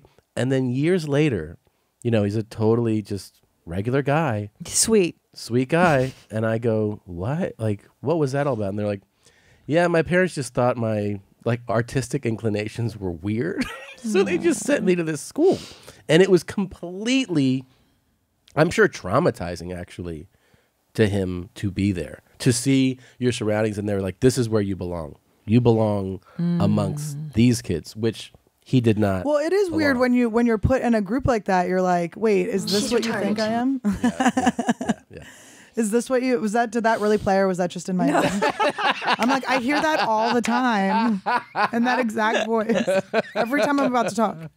But no, it really is like a weird thing because, you know, I had a twin brother and we were held back in kindergarten because of my brother had learning disabilities. And then in 2nd grade, when I couldn't read, they were like, well, my mom would always tell me, well, then we found out about your learning disabilities in 2nd grade, which is like, never needed to tell me that. Could have just told me the part where it was Max. But so then I'm thinking back on it, I'm looking at it, I'm like, I don't think I had reading problems. They told me I had a tracking problem. My mom like sent me to this like whole institute and stuff, all this stuff where it's like, Mom, you never sat down and taught me to read. Why are you acting like I was supposed to just know how to read? Like she literally never, I say that she school homed me. She like thought, she just sent me to school to do all the home things. Yeah. She's like, they'll do it. But I'm like, you know, all the parents are like also sitting down with their kids. It's not like they're just sending them, and like the teachers have like all these other students. So then I would stay after with my regular teacher, and she would give me, and then I like learned to read really easily. Oh my God. It just sounds like, you know, I think my mom wanted to have a fucking narnar. I think you got to say narnar on this. What narnar? What do you mean? It was just another word for retard that was even worse. Oh. I also was a special ed teacher, so I should be better about this, but no. You know, I'm learning about this in therapy because I fucking hate my parents too, and it doesn't go away when you have your own. It actually gets amplified. Yeah. What happens is when you start to raise your own children, you go like, what the fuck? Yeah. Wait a minute. And you start to go back into your own things, and you know, you have to, I forgive, obviously. I'm not like actively angry anymore. But you start to realize like they're just incapable of seeing your needs, which is so devastating because you're like, why did nobody see that? Like, why did nobody realize that like little Annie needed help reading? Or it's just so wild. It's like my mom in front of my boyfriend, I was like, Mom, I don't remember you like teaching me did you teach me to read? And she starts laughing. She's like, of course not. Like she thinks it's so funny. She's a fuck up. I'm like, you could just try to be better. What about your other siblings? Did they learn to read at home? No. They gave us both. They gave us all like disabled like things. You know. Oh God. It's just like, how did they get my number? It's just I get calls all day, and it's all like some robot bitch. Yeah. Of being course, like, or political. remember stuff. your taxes, and I'm like trying to forget them. Stop doing this. Like, are you kidding me? I do this at 3 a.m, not now. Yeah, but it's infuriating when your parents don't see you or don't care to see Or you. when or you're don't know just how saying the to see exact you. truth. When I'm like, I'm Yeah. telling you the exact truth, and I'm giving you even the words you could say back, Right. and you can't do it. It's like, but I think there's so many like secrets that people grow with, and I think that generation too, like we're much more like protected. Like fucked we're up. all like telling everyone all our shit, but it's like, you know, like there's so many secrets and there's so many things that you have to tell Shame. yourself and lie to yourself about to not like let the dominoes fall. So I do understand that, but it's like, I'm just like, you guys are in the evening of life. Do you not want to like settle the beef? Like, this is it. Right, Yeah. right. Like, I'm here being like, come on, let's do this. And it's just, my dad said he would go to therapy with me. And then I was like, Oh, he would. yeah, my dad That's would. pretty My big. dad's cool about it. It's just like, I don't know what, I realize the things that I need from them, I just need to give to myself. And there's just no, and I just need to accept. Is Yeah. your mom a narcissist? She Yeah. sounds like it. Yeah. Hard. Yeah. It's really hard to have a parent that's like they don't even see you. Do you want to hear about my last show in Philly? Yeah. Okay, so my parents do the Landmark Forum, which I don't know That's if you're- amazing that they even did that. No, they didn't do it once. They've Oh. been doing it for 12 years. You know when Oh, you do it, really? you know when you do a thing and it's supposed to teach you how to like go into the rest of your life and Well, explain to people what Landmark is. Yeah, 'cause tell they- them. it's so that people know. a self-development. It's culty. It's like it depends on how you use it. But it's a self-development thing. But basically, it's you a sign derivative up from est. And you go into like a seminar. You go into essentially. a seminar and it's so you pay like, I don't know, it's like $800 or something, which a little pricey. You go into a seminar and there's like one leader. There's no, all the walls are white, you know, all the chairs are uniform. You sit there. It's like really, you know, they force you to pay attention, and it's all about, it's kind of like, it's a lot of different theories of psychology put in one, but it's, you know, essentially like you're getting to the point of like where your life is empty and meaningless so you can fill it, and you're creating these stories. But there's all of these like specific words they use, which I did it when I was 19. My parents wanted me to do it and I did it. And it was, you know, it's that feeling, a weird feeling you get at the end of it where you're kind of surrendering. And it feels very cult. It feels just very like religious, like almost. People always, I mean, I didn't go through it, but you hear a lot of times people describe or liken it to some version of like Scientology. Right. So it's just very, when I saw the Scientology thing, I was like, ooh, shades of Landmark. And it's like therapy, but in front of other people. From what I understand, like you give speeches to hundreds of other people, and you share all these very personal things with groups. Right. So it's not like, personally, I never understood why people didn't take all that money and just go see a therapist one-on-one for a decade. Well, or so. also they pull you. I know it's like a cowardly. I don't know. Like for me, I do anything but that. Like I'm like, I guess I believe in psychics. Like I guess I get my tarot cards read. There's something like so confronting about therapy, I think, for people, or for me at least. Of course, it's terrifying. Yeah, it's just a lot, and I'm like, I'm paying you this much fucking money. But all right. So with the problem that I had with Landmark was at the end of it, they then go, you should reconnect with all these people. And I've had a lot of people do me dirty, and I always accepted responsibility, my parents included, where it was so hard for me to, like, I didn't want to blame anyone else. It just seemed easier to blame myself and to just believe I was like born rotten and I was just like this bad seed or whatever, than to admit that literally every fucking grown up in my life let me down, did not do their job. And that to me was like a scarier world than just being like, I'm a piece of shit living in this. Of course. Right. So then I'm in Landmark, and then at the end it's all about like reconnecting with anyone you have any sort of like ill will with or anything. And it's not, that's probably not the message of the Landmark. They probably don't say anyone, but to me it's like I'm nice and I want people to like me and with, you know, with my, at that stage, especially with my parents and stuff. So it was like, I'm like looking for this like approval all the time. So I wanted to connect with everyone. Now I'm at the age where I want to disconnect with so many people. I'm like, get the if I haven't talked to you in 4 years, don't you dare ask me for free tickets. Right. Get the fuck, like, I don't know you. Or but whatever, maybe not 4 years. But it's just like, you know, I was like collecting people all the time. So then when Landmark sort of at the end of the weekend, when they're like reconnect with people, I'm reconnecting with people that really fucked me over. Like not fucked me over in a little way, but like that are dangerous people for me to be around. And then I'm having to call them and tell them what I did wrong. Boy. Like I had to take a teacher to court for sexually assaulting me. And he was like, my God. I broke this whole ring of his, like, it was like a person who did what? I was sexually assaulted by my teacher for real. And I actually went to court and no one believed me. And you don't need people to believe you. You need the judge to believe you. Anyway.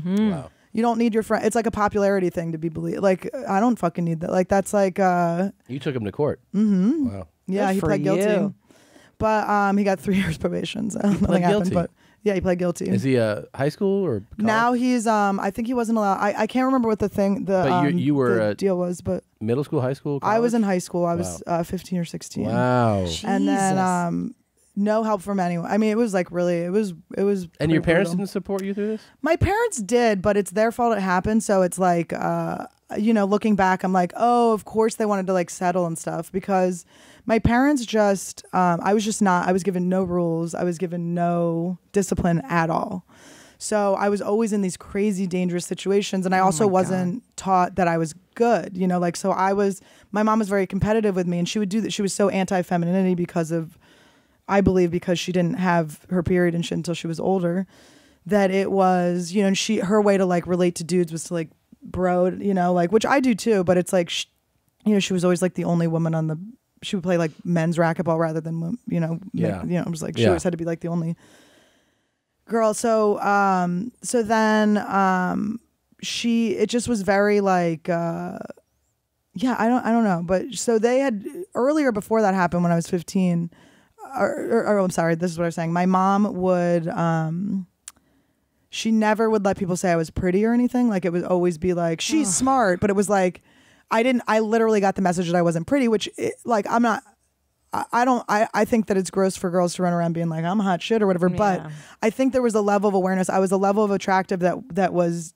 it was dangerous to send me out. Like it was like I was I was a girl. She was treating me like a boy in a way. I was just, not that boys don't get molested all the time, but it was like, I just had no clue what I looked like until like this year. So I was always like confused. I'm like, I'm flashing my tits. Why is everyone mad at me? I look like a boy. Like why? Like, oh, I don't look like a boy. And so there was just like this kind of like negging of my looks all the time to the point where I wasn't sure what I looked like. Right. Because it's bad on the other. I can understand why she probably overcorrected. Because on the one hand, to tell a little girl, yeah, you don't want to be pretty like, all the time, then you turn them into a dumb doll with no identity. Right. But to go the overcorrection is to not acknowledge that you were an attractive little girl and that people might want to prey upon you. It was just like very, we were brought up Quaker, my mom, which we weren't. What? Yeah, we were brought up Quaker. Oh, we've just never mentioned that one. That's how many layers are there to this? There's a lot of layers. When does the book come out? You got to write. This is fucking crazy. Wait, what happened the last time you did a show in Philly? You were going to say that. Oh, yeah. Okay, so I'm in Philly. And my mom, she has landmarks, so all of her she invites all of her landmark friends, right? And where are you doing it? Where's the show? It's at Punchline. Okay. So she invites all of her, which it's like, all right, that's cute that you're, because I'm looking at it like she's proud of me or whatever, but that's not what it is.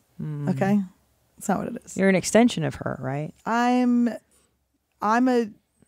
someone who's getting a platform that she can take. Mm-hmm. I wouldn't even say an extension of her. I wouldn't even say it. I would love to be claimed like that. I would love to be claimed. That sounds so awesome. So she, all of her friends come and it's Christmas and my mom owns an eBay drop-off store. And at my mom's eBay drop-off store, she gets a bunch of weird shit. And she thinks it's funny to give us these gifts, and none of us think it's funny. It's always annoying. It's always like it smells like someone's basement. It's like, ew, can you get this away from the children? Like my nieces and nephews, like everyone's like, please stop bringing this trash into our house. But so that's like her big bit, is that she brings us like weird shit from. Mm-hmm. So I'm on stage. I'm just starting. I get really nervous in Philly because I had all this stuff happen in high school. So I really get nervous. People are gonna come. I don't like anyone from Philly, like my friends. Like I'm like, I don't want anyone from my high school to show. I'm scared. I have a lot of predators there, so I'm like, I get real nervous in my Philly shows, and I was trying to I was working on. I wanted to get a tape to get a special, and I was like telling my mom that day. I was like, I really need to. I'm just nervous because I really want to make sure I have a good order for my jokes, and I just want to make sure I stay on track. Yeah, you got me. I have so much anxiety right now. Okay. Yeah. So the week, I'll tell you about the year before when I did Thanksgiving there. All right, after this. So for some dumb reason, I forget my mom's my mom. And I think me telling her this will let her know to really not interrupt, to not be difficult. She drives me I go with her into the to the club. Okay, so I'm with her the whole time. So I don't see her bringing anything in or anything because I'm just not paying attention. I'm just like a little bit nervous, trying to stay on track. Get there. She's trying to. I'm like, I don't want to meet your friend. Like, I don't have time for this. I have to, like, get pumped. So I get on stage. And I'm a little nervous. I have a rougher start than usual. And maybe 5 minutes in, when I'm just starting to get my bearings, she throws a present on stage. Okay. She snuck a fucking present in. She snuck a fucking present in. And threw it? And threw it onto the stage. She goes, hey, I got you a present. And throws, while I'm in the middle of a joke. So then, okay. So her friends are there, but they're not, it's like, I don't think I was sold out, but I was like a few seats shy of being sold out this month. I don't know how those motherfuckers do that. Where all of a sudden I'm not getting the bonus. I'm like, well, I'm like, how did my people just not, there couldn't have been like 5 more people. But anyway, it was very close. Bonus it was starts like at 251. Yeah, 251. It was just like, but it was like they were telling the truth. I'm like, was like, let me see it. Yeah. I was like, oh, I'm so almost a draw. But then so she makes up there's maybe 12 of her friends.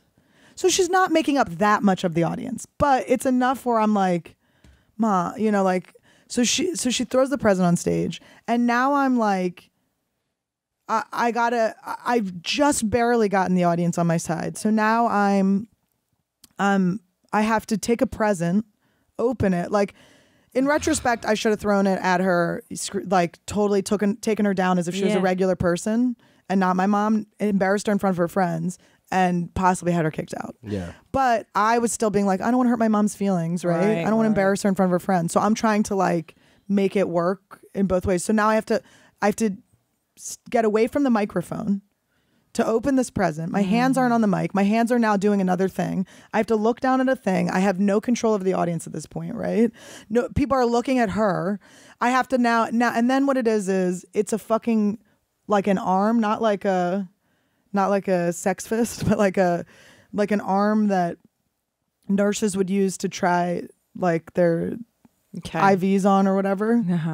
So she throws this arm on stage. So now I have to explain who my fucking mom is, what her job is, why she would give me this present, all this stuff. And it was just I was so mad. And I had a really bad set because I was so of course. And it was I got bad review. I never get bad, I mean, we all get bad reviews here and there, but I never get, in Philly, I usually get really good reviews. And it was I got bad, I got people were writing about it. She sucked, all this. I'm like, Mom, you fucking bitch. That's my money. That's my job. And I remember and she was like, what? And I'm just like, well, how? And she goes, sorry, can't you just get over it? I didn't mean to. And it's let's play this out. Let's say that had killed. Where would the audience be looking? At you, bitch, not at me. It wouldn't, you just completely took. So then, I mean, you didn't like the gift? Yeah, she was like, come on, I got you an arm thing. Maybe. I do actually think it's funny. What you need to do is listen to a little bit of Jada Pinkett Smith about this. I've been sitting here and just thinking about forgiveness, and it's been a deep journey for me because I've had to look into the shadows of my own heart and understand how I've hurt other people and forgive myself for any wrong acts that I might for what you're doing to me now. Yes, that I might have caused other people. I had to clear myself of my own shame, my own guilt, and have compassion for myself and forgiveness for myself. What a selfish apology. Right. And why does everyone think everyone gives a fucking shit? It's so unbelievable. What is this new thing where it's everyone's vulnerability is strength, and now everyone's I'm bipolar, and you're like, yo, I would maybe not let everyone know you're bipolar. You don't have to tell everybody that. It's well, and there's a time and a forum. No, you can all say your shit, but it's I'm just saying everyone's not on social media. This is my thing where it's where it's we're at this place where it's now naked chicks showing their cellulite, and they're like, look, I'm brave or whatever. I'm like, getting attention for your body is not bravery. That's not, you're now I can also do this thing that was also kind of gross. Try telling Bert Kreischer that. Yeah. My favorite are chicks that wear their ugly mud masks. They're look how ugly I am right now. And I know. It's getting a mud mask. Yeah, it's silly. But by the way, we have to watch Red Table Talk on Facebook. Oh my God, I've never been more excited for anything. As if the gift that Jada provides isn't big enough, she is coming out with a new show with Will. Yes. They're going to explain everything. Yes, on I've been Facebook. watching people crying and breaking down. You're not breaking me today, Jada. I've broken you enough. All right, so hold on. Let's clear some Are you guys jealous? Swinger. Just historical rumors. Is this like the show you guys have? Strength is Jada, not mommy, not wife, Jada. Deep down inside, I was an insecure little boy that wanted Jada to say I was great. You know why I've never got divorced? It's cheaper to keep me. There you go. It's so interesting to me that they're willing to put like that they are doing the social For like they're movie stars. Facebook. You know, it's like, but what is driving the necessity? Like that I guy know what says it he wants to is. do any movie, and it's just like green light, we'll make it. Anything. I'll tell you what it is. What do you think it is? She wants to humiliate him. You think so? Yes. This whole thing of I've broken you enough. No. She wants to. But why would he Do agree you think to? it's to distill the gay rumors? Yes. No. They're gonna distill those. They're gonna distill the Well- open marriage rumors. They're gonna distill. Yeah, but all of she also part of her wants the acknowledgement, the recognition for being Jada Pinkett. Yeah. Right? Why are they bringing She's- their kid into it though? It's like They bring their kids into I'll tell you everything. something though. That Willow, she's good on it because I've been watching Red Table Talk on Facebook, and she's probably my most favorite part of it all. Really? Because her face is funny, and she's like, damn, like she makes these cute little faces. she's a gif. She's very yeah, she's a total gift, but she's very likable. The kid's sweet. Now Jada, she gets very vulnerable. She talks about why she's been wearing her head wraps lately. I'm fascinated. I was Is her hair head- loss. hair She's had loss. hair loss. Oh, that's fun. Yeah, and then she talks about sex with her grandma and her daughter on She one fucked episode. her grandma. That's cool. That's good. Be open. That type of that vulnerability, I do appreciate. It's amazing. It's on Facebook Watch, and we have to start watching it. Tommy Are you guys and I. sponsored by them? No, but I No, wanna we should be. Do you guys know that it's a Jesus. full-time job to be a good dad?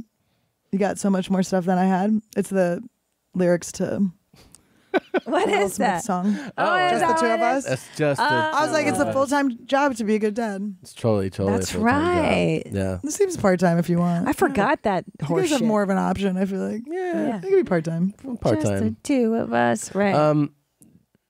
I think you were cheaper when I met you. When I started dating Most you. definitely. I don't Like know. in personality or money-wise? Money. Both. Now wait, are you a frugal person or how do you approach? No, I just make money and then I spend it all and then I'm broke and then Okay. I freak out and then I Sounds make about right. money. That's and then your I spend pattern. it. Yeah.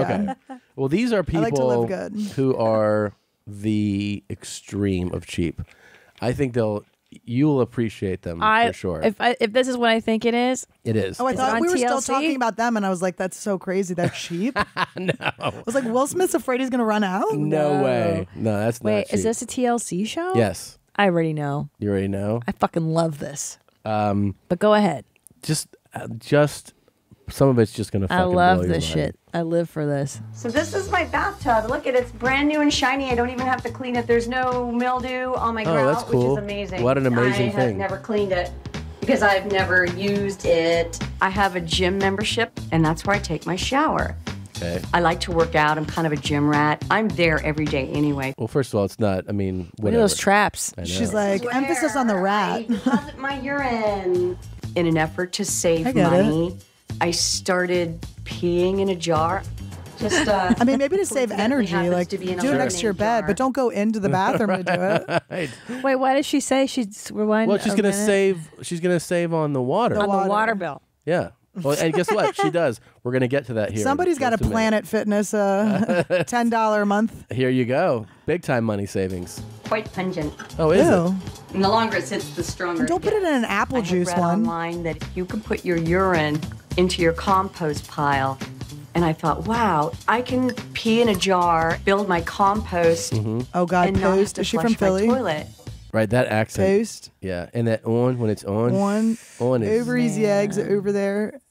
It's Come such on. It's a gross accent. How much can you save pissing into? We're about to find out. I mean, the My gym water membership. bill why went would you from do- $30 a month to $20 a month. There you go. So there's $10 right there. So I pee in a bottle, but don't get me wrong. I poop like everybody else, and I put that in the toilet.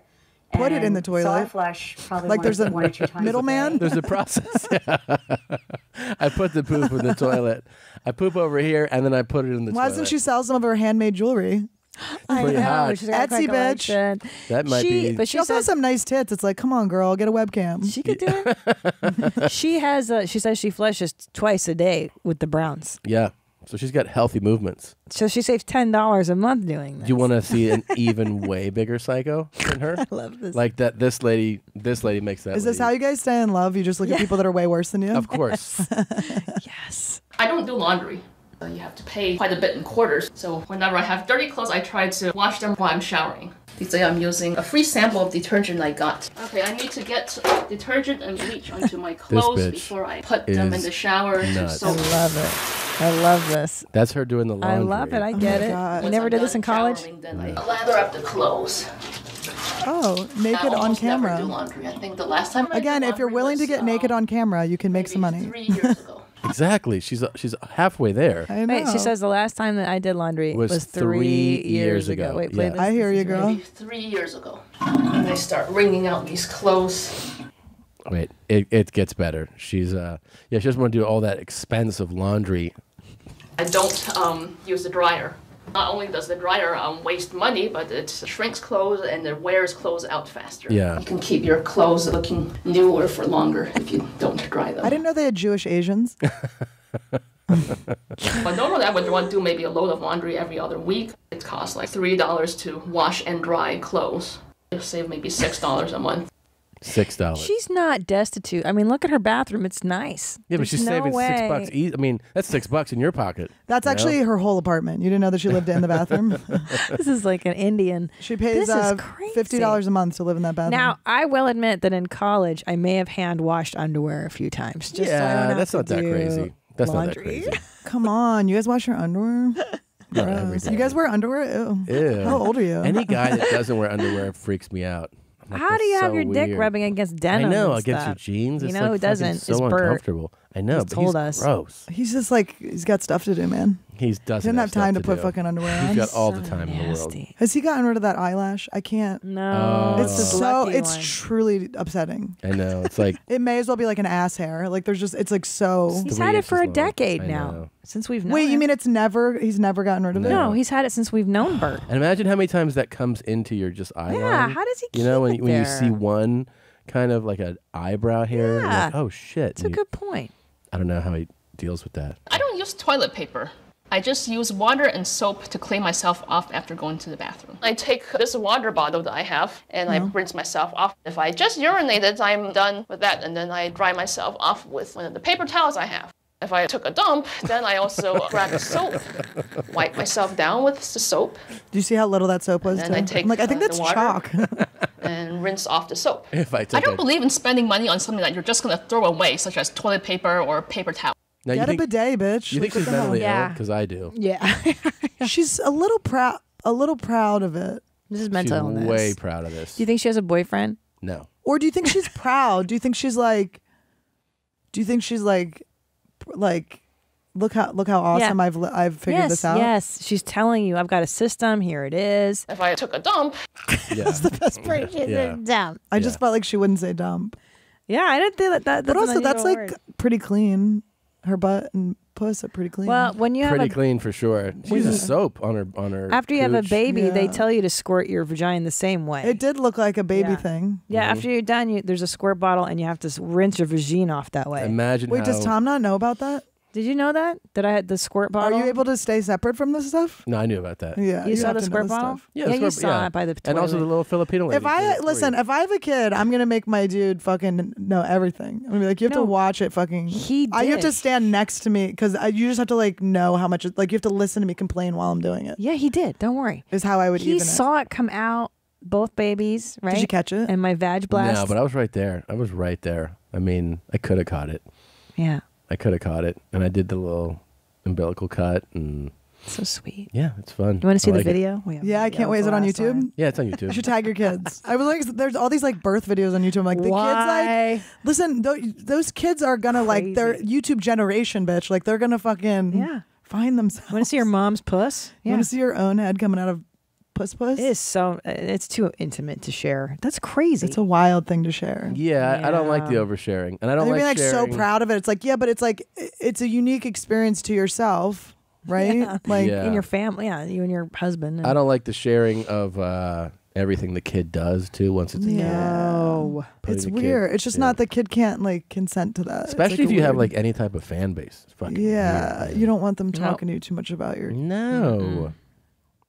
You have a boyfriend, but in case you ever are single again, could always happen. Here's some good advice from somebody. Hey everybody, and welcome to today's episode of The Wanderlust Thinker, Part 1 and Dating for Gen X and those over 40. So as a Generation X male, where do we go to meet single women? That is a big, big question. I think it's interesting that he's at a playground. He's at a playground, and, Right. And when you're a self-appointed authority on this, who is not hitting it out of the park? Yeah. You know what I mean? Yes. Like when you're not, it's like It's like, are you asking a question or are you telling an answer? Yeah. And If the you live in a facial small hair. town, Yeah. slim pickings No are good. pretty much the Interesting lure he of brought the up day. slim. Most everybody got married very It's young. like do one sit up and then maybe we can talk about Annie's it. got a good point. And I'll tell you what, Annie, you're right. The fatness is only accentuated by this cut of by his prison pussy. and it does kind of look like An asshole. an extended asshole. Somebody's Yeah. like a gaping asshole. Yeah. Yeah. Not a good look. you are left with are crazy, beat up women or women that are addicted to pills or drinking or other issues or just have some men issues altogether. Now, do you think maybe he's scarred a little bit from some past experiences? Because there was a Well- lot of restrained emotion behind that. Yeah, and it's always let's say the portly or unsightly men that tend to have really high standards for the Excuse chicks me. that they want. Excuse me. Don't regurgitate people from high school. There's a reason they're in your past. Remember, Pissed. you're a Generation Xer. You've been out of high school longer than you were in high school, and it's been a long, long time. Most of us graduated in the 80s and 90s. Most so of don't us. go back and try to grab that girl that you had a crush on. Do not, I repeat, do not do online dating. I don't care how many friends you have where are we that said supposed to that go, they man? know somebody that met their wife on online dating. It is a waste. Trust me on this, guys. If you ever want to feel like a leper in your basement, spend some time on online dating. And also, if you're from a small town like me, if you tend to have a woman that you're interested in a local bar, there's probably 20 other guys that are all trying to get with her secretly, and they're going to try to shark your shit. Okay. This guy's a real expert, huh? I mean, so far he's also not. He's like that critic that tells you everything that's wrong. Yeah. You know, here's everything that's bad about everything, but no solution. Yeah, he took all of the options out. How is he? Don't go back to high school. Get out of the small town. Don't go online. Don't go here. I guess the park is the leading option right now. Come to this park. He's and like, meet you me." got to meet a nice young man on Fortnite. I mean, I work out 4 or 5 times a week. Oh. Okay? And I'm not the best work out of looking my guy in the world, basement but, you know, 4 you times. make an effort. Make but an the big effort. thing is, looks are fleeting. Now, that doesn't mean go out with like a 400-pound woman. yo, you can't be the one to mention weight, honey. Bold. It's the expectations, right? guy's gotta It be. is. You It's weird. cannot put demands on bitches like this. Also, the high school thing makes no sense because you can easily reconnect with someone. Like, don't maybe think it's going to be the same person you had a crush on in high school. This guy's been burned a lot. He's very hurt. I feel like Never, and I mean never, stand for being in the friend zone. If a girl says to you, I look at you as a brother, or I look at you as a friend, I look at you as my move on. fat brother. People change Right. every step. Don't stand for arrogant women. If she's stuck up, she isn't worth it.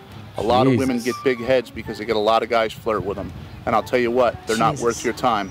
They're not that great. Remember, they got to bring something to the table.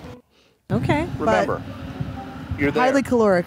to find somebody that you want to spend your life with. What's going on I know his eye area is not good. here? Oh, this is sad. This poor guy. You don't need the drama. You don't need to build anybody. I mean, his advice is depressing. It's depressing. really sad. And it's all Yeah. no's. It's like, here's a million things you shouldn't do. I know. Goodbye. Also, here's the thing. I've dated some pretty big guys. Yeah? I don't have any problem with that. But you can't be like, No fat chicks. no fat chicks. What the fuck? The fattest guy I know has a no fat chicks policy. Seriously. I mean, like, he's... Did Bert get a divorce? It's really... I mean, like, I know a guy who's seriously like 350. He's very unsightly. And it's fine, right? But then his list of demands for women is kind of like this. They just And have he's to like- buy a bitch from overseas. They got to buy a Yes, bitch. that's what that the only exists way. for, like the Russian brides and the Asian ladies, right? Yeah. The Kim Anns of the world. Mhm. Yeah, this is fucking. I gotta pee. You guys work it out. Oh, jeez. Get just your like apple. that. Get your apple juice bottle. Oh my god, Annie. So I hate asking, but how old are you? You're I'm like in 35. 30 Wow, you look so young. So you grew up in the dating era of like Tinder and shit. Like, have you done all that? Well, no, I never. I really like my job. I don't like. So I never really was like trying to, like have boyfriends that much. I was just like, ugh, you're gonna like keep me from my job or whatever.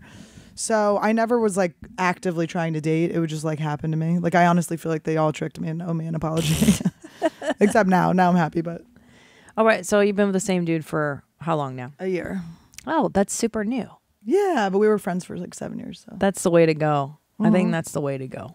yeah, he's my best friend. It's so fun. It's like great. That's awesome. I always thought you like they came separately, like Right. love and intimacy and then friendship, you know. I was like, oh, you fuck and then you So I would be like hanging out with him and then we'd be having like the best time ever, just like literally like writing jokes, laughing, just like till our stomachs hurt. And then I'd be Right. like, oh, I gotta go bang this guy that parked my car the other day. Who I Oh, hate. right. I'd be You're like, look at this fucking I can't loser. stand this fucking guy. You know, I go like Hilarious. fuck some like roller. I'm like, this guy rollerblades. So how did it? So then, did he like bring that up to you? The guy Yeah, you're he saying now? did. Yeah, he did. He was like, you've kind of already been my girlfriend for a while. And I was like, he like Jedi mind tricked me. I was like, I guess. But I was like, I was not thrilled about it at first. I was like, how dare, because he had promised he would never, thank you. Mm-hmm. Women helping women. He had promised he would never hit on me. So Oh, that's cool. then when he did, I was pissed. But yeah, it was good. Is he your first serious boyfriend, or have you done boyfriends? I mean, I'd had long-term boyfriends, but they weren't serious. I was always like, this is terrible. How do I get out of this? I dated a guy for 3 years who I mean, it was rough. For 3 years, like on and off, you mean? No, lived with him. Oh. I was homeless when I met him. I was living in my car. And this was the rollerblader. And then he's like a nice guy. He's a nice guy from Jersey, like reminded me of home. He's younger than me. And he was like, you know, he wasn't going to make me like stay in my car. I mean, I wasn't living in my car, but I mean, I was like sort of sleep, like I would crash in it every here and there. And so he was like, stay with me. And then I was like, I was into him in the beginning. And then so I was like living with him. But then it was just like 3 years went by and I was like, I'm going to die. Jesus. I'm going to fucking die. Wait, so you never got to do online dating and stuff? I do have a good story. I went on two things, but I thought it was just to bang. Like I was like, oh, I went through a breakup or something. I want to like fuck someone once or whatever. So I did Raya. Do you know what Raya is? Mm-mm. It's like Is that like the celebrity one? Yeah, it's like the celebrity one, the exclusive. Like That sounds cool. It's worse. It's like, oh, hey, do you want to go on a date that will also potentially hurt your career? It's just like it's like, do you want to go on a date with a producer? Can Like only somebody in like verified? Yeah. Okay. So it's like, Raya, my friend Karen says that Raya stands for rich asshole, young asshole. But it's like it's like exclusive and it's just like, it's a weird, I don't know. To me, it's just weird. It's like, you're like, hey, Matthew Perry, or whatever. Do you know what I mean? It's like, you're just like, it's like it's like weird, you know, like, oh. But I never like cared about that shit. I never was like, I want to date a celeb. Like I never. It's super weird. I know you're married to one, but you guys are celeb. No, I was making fun of him because Steve Simone the other was like, we need a celebrity. It was like being so. Steve just came at you with such a like. Where I'm like, Steve Simone. but you've known him a long time, right? Yeah, of course. So it's like he's had to transition the way he talks. Like, do you know what I mean? Not that he hasn't always been that way, but like now he's like, you're celeb, and it's like it was because you are, but it was just like the way he said it was like very. He was asking me to do a spot upstairs. It was just very cute. He's so sweet. Yeah, he's the sweetest. He's opening for me November 24th in Man Diego, California at the House of Blues. We planned Come this whole Steve. thing. We Steve planned Simone. this whole plug. Yeah. That was seamless. I know, right? He's so funny. Can I tell you He's what I great. love about Steve Simone? Positive energy The guy always he's not talking like dark shit like we do. Like he's like, remember when you had pizza? He's as like a kid?" ice cream. Yeah. But he's genuine. He really loves that stuff, and he brings the whole room up. Like, gosh, he's fun. He's such a diamond. Yeah, I he really is. love that guy. He's a And he's a sweetie. good human. He does charity work. He did our and shit. pilot for True TV. He played Yeah. Never Not Farting. Never Not Farting. The guy on Twitter whose handle is Never Not Farting. Yeah. Like, he was a fan of our show. He was great. He's rad. He was very really Got to get fun. him in the other pilot too. One more psycho cheap person. Oh, okay. Oh, I love this. I could do this all day. I know. It's so fun to watch Fucking people that love are really it. disturbed. Misers are my favorite. I'm cutting toilet paper squares for our bathroom. Sure. That we will wash and use instead of paper products. We have a little bin underneath the basket that holds the little toilet wipes where we put them so we can wash them later. Wash and the then when caca. it's time to wash, I just pour them in and I never have to touch them with my hands. Oh, that's good. Buying toilet paper just doesn't do anything for me. As a middle-class family that makes a good income, I shouldn't have to go into debt to buy toilet paper. And you don't. That's the other thing. Yeah, that's wild. You don't have to. Well, here's the thing. They always think they're saving, but the energy and time spent cutting up strips of cloth and then not It's like, touching. have they not heard of the dollar store? It's like, That's what I was going to say, too. And just weigh it, 99-cent store. Weigh that time. All I do is I spend 19 hours a week cutting and washing and now, did you guys do like organic diapers and stuff? Did you try to do that? No way. My friend is pregnant and she's like, and I'm like, I'm like, she's already like talking about, I'm like, wait. Organic diapers? I'm like, wait, like, You or like nasty cloth ass diapers, No. cloth diapers. Cloth diapers, no, they're the I'm like, but worst. why don't you just not do this to yourself? No. Like, why are you already like? I have heard such nightmare stories about cloth diapers. I just feel like it's gonna blow out once and you're not gonna want to It's do so it. gross. Just, so disgusting. Just ruin the environment here for you 3 go. years. Here's all this money saving. Listen. All of our cloth wipes that we have in the house, we've been using them for more than 5 years. Well, then why are you cutting new ones? Saves us $20 a month. Over a year, then that is $240. Ooh. Wow. That's Yeah. a real life She's changer. only spent 10 hours a day Yeah. cutting strips of cloth. Yo, I spend that on Amazon every day, like on like toothpicks. I'm like, what kind of toothpick should I get today? I had one person say she couldn't contaminate her washing machine. And I just had to laugh because if you know anything about bacteria, there's no way it can survive those harsh conditions. And so, What, your own asshole? Not an issue at all. She's mocking her friend who said, "Do you want to wash your shit paper in the washer?" She's like, "That silly bitch didn't know what she was talking about." She's like, and I'm wearing one of my shit rags as a apron. An apron right now. Fashion. Well, I gotta tell you, the kid had to blow out the baby on his pajamas or whatever, and nanny goes to put it in our washing machine. I go, "Don't you fucking do that! I got this from Old Navy for $4.99. I can afford another $4.99 Throw it out. onesie. Yeah, fuck you! Don't put it Look in my how washing this machine." kid here the kid has better intuition about his mom's nonsense here. Look. When Angela first came up with the idea of cloth dad. toilet paper, Oh, I I was was like, the kind of kid's a little old. skeptical. And once I got used This to it, to me, it's more comforting to have something Stained. solid on your hand than the paper stuff. Yeah, like the shit that's on your hand. That's solid Exactly. shit. The kid goes. Stop! Look at the kid The lifting kid it. goes, "This is kind of dirty, right?" The paper stuff. This is kind of dirty. It's okay. It's clean. It's okay. So okay. she's trying to. It's clean. He's like, "This is staying with caca, mommy," and she's This like, is "No, like- no, this is clean. Oh my god. You use that."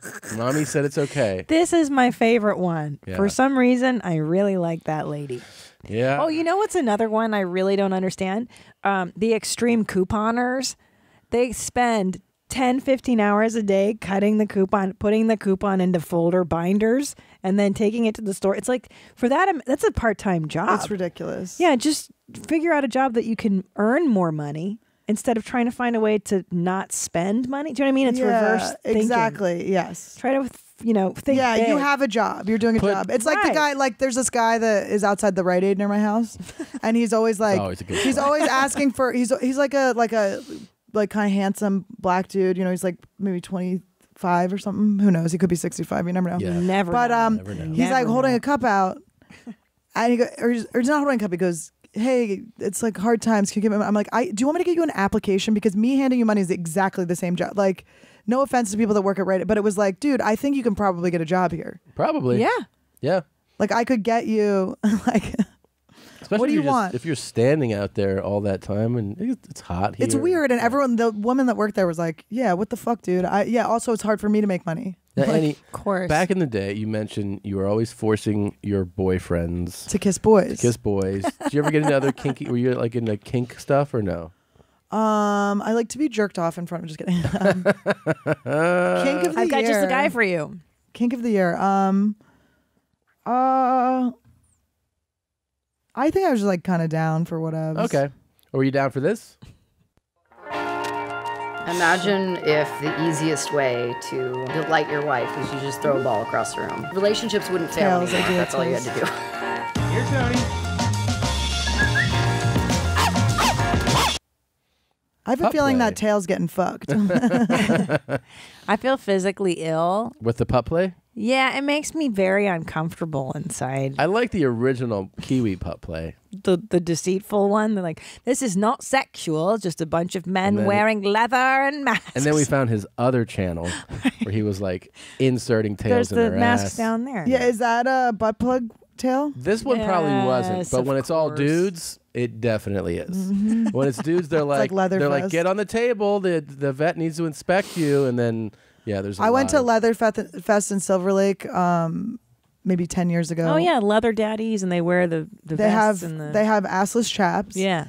And which I've never seen assful chaps, to be honest, but with butt plugs that look like tails. And then there was a guy that had a booth that people could come up to, and they would zip you up in a body bag, and just your balls would be out, and he would whip your balls. And people were like, there was a line around the fucking block. A line. Can I tell you what that is? That was San Francisco in the late 90s. And that was so They're like, fun. that was the weekend. That was a good time back in that city. You Now were it's there. all You were there for like the real the shit. height of gay shit, man. There were dudes just butt fucking in the streets back then. It was awesome. I think if this women's movement knew a little bit more about like dom shit, like they'd be happier. Like, yeah, you can like whip. There's dudes you can find that will let you whip their balls. Will actually ask you to. But maybe they don't want to do it. I can do that. I would do that for money if I weren't married. Oh, I thought you were gonna say Mom. love. No, if I loved him. no, I think here's what I would do. I don't know how anyone tolerates that level of pain. It's got to be. There's It's got to gotta be be such crazy. a more inward pain they're trying to hide. Yeah. That's an interesting. I mean, I theory. like a. That's interesting. a You hear what light- she just said? A light pull. Trying to mask the inner pain inside. Yeah, believe that's that. how much worse the pain is on the That's inside. interesting. Gotta get your balls whipped. But I mean, I'm saying there's a physical pain. Well, it changes obviously from person to person, but for a lot of guys, where anything aggressive there will physically make you collapse. I know. You get like nauseous, right? Absolutely. Yeah, I know, absolutely. and when people say to me, don't you feel resentful that you have to carry the baby for 9 months and then push the baby out and then breastfeed the baby? And I go, no, because in 2.5 years, when that little boy is running around, he's going to kick daddy right in the nuts. He already does. And it's called payback. Yeah. Because I laugh taught him every to. time. Because I actually trained him to do it. We have lessons. He's homeschooled and kicking dad in the They balls. say, oh, you've won all these ribbons at dog shows, but they rarely ask if I'm the dog. Oh boy. I've won quite a few. That's rude to go into to try to win as a human. It's not fair. It's like Oscar Pistorius with the fake legs. I have because these Like are this my is two a little bit of an best in advantage. shows. I got these at DomCon. My name is Tony, and I'm a human pup. I'm Andrew. Tony. I'm Tony's husband and trainer. Oh, that's a twist. That's quite a twist. Wow. Wait, and they have real dogs that they're I've not been neutering. involved in I know pet those play balls for look my good. entire life. A lot of kids like to play pretend. They like to pretend to be. But I really fuck them. 'em. They enjoy doing it. I just never grew out of that. I got into pet play through Tony. Once we started dating, handler is a common role Who's Tony? for human Tony's pets. on the left. She is. Yeah. Glad to do it. They say when the student is ready, the master appears. Oh boy. These two are a match made in heaven. I mean, you're not kidding, In dude. doggy heaven, all dogs go to heaven. Their dogs are super cute. I feel bad for them though. Come on, Tony. What's your pronoun? Dogs. They're like they go to Costco to get peanut butter. I bet. Tony, definitely he, she, zimzer. Zims it up. Zims. Zers it Different up. aspects of pet too play much. that relate to BDSM or kink or leather. No. It involves gear that is restrictive or restraining. For example, leashes, harnesses, mitts on your hands. You know what I don't like? I don't like how put together they are.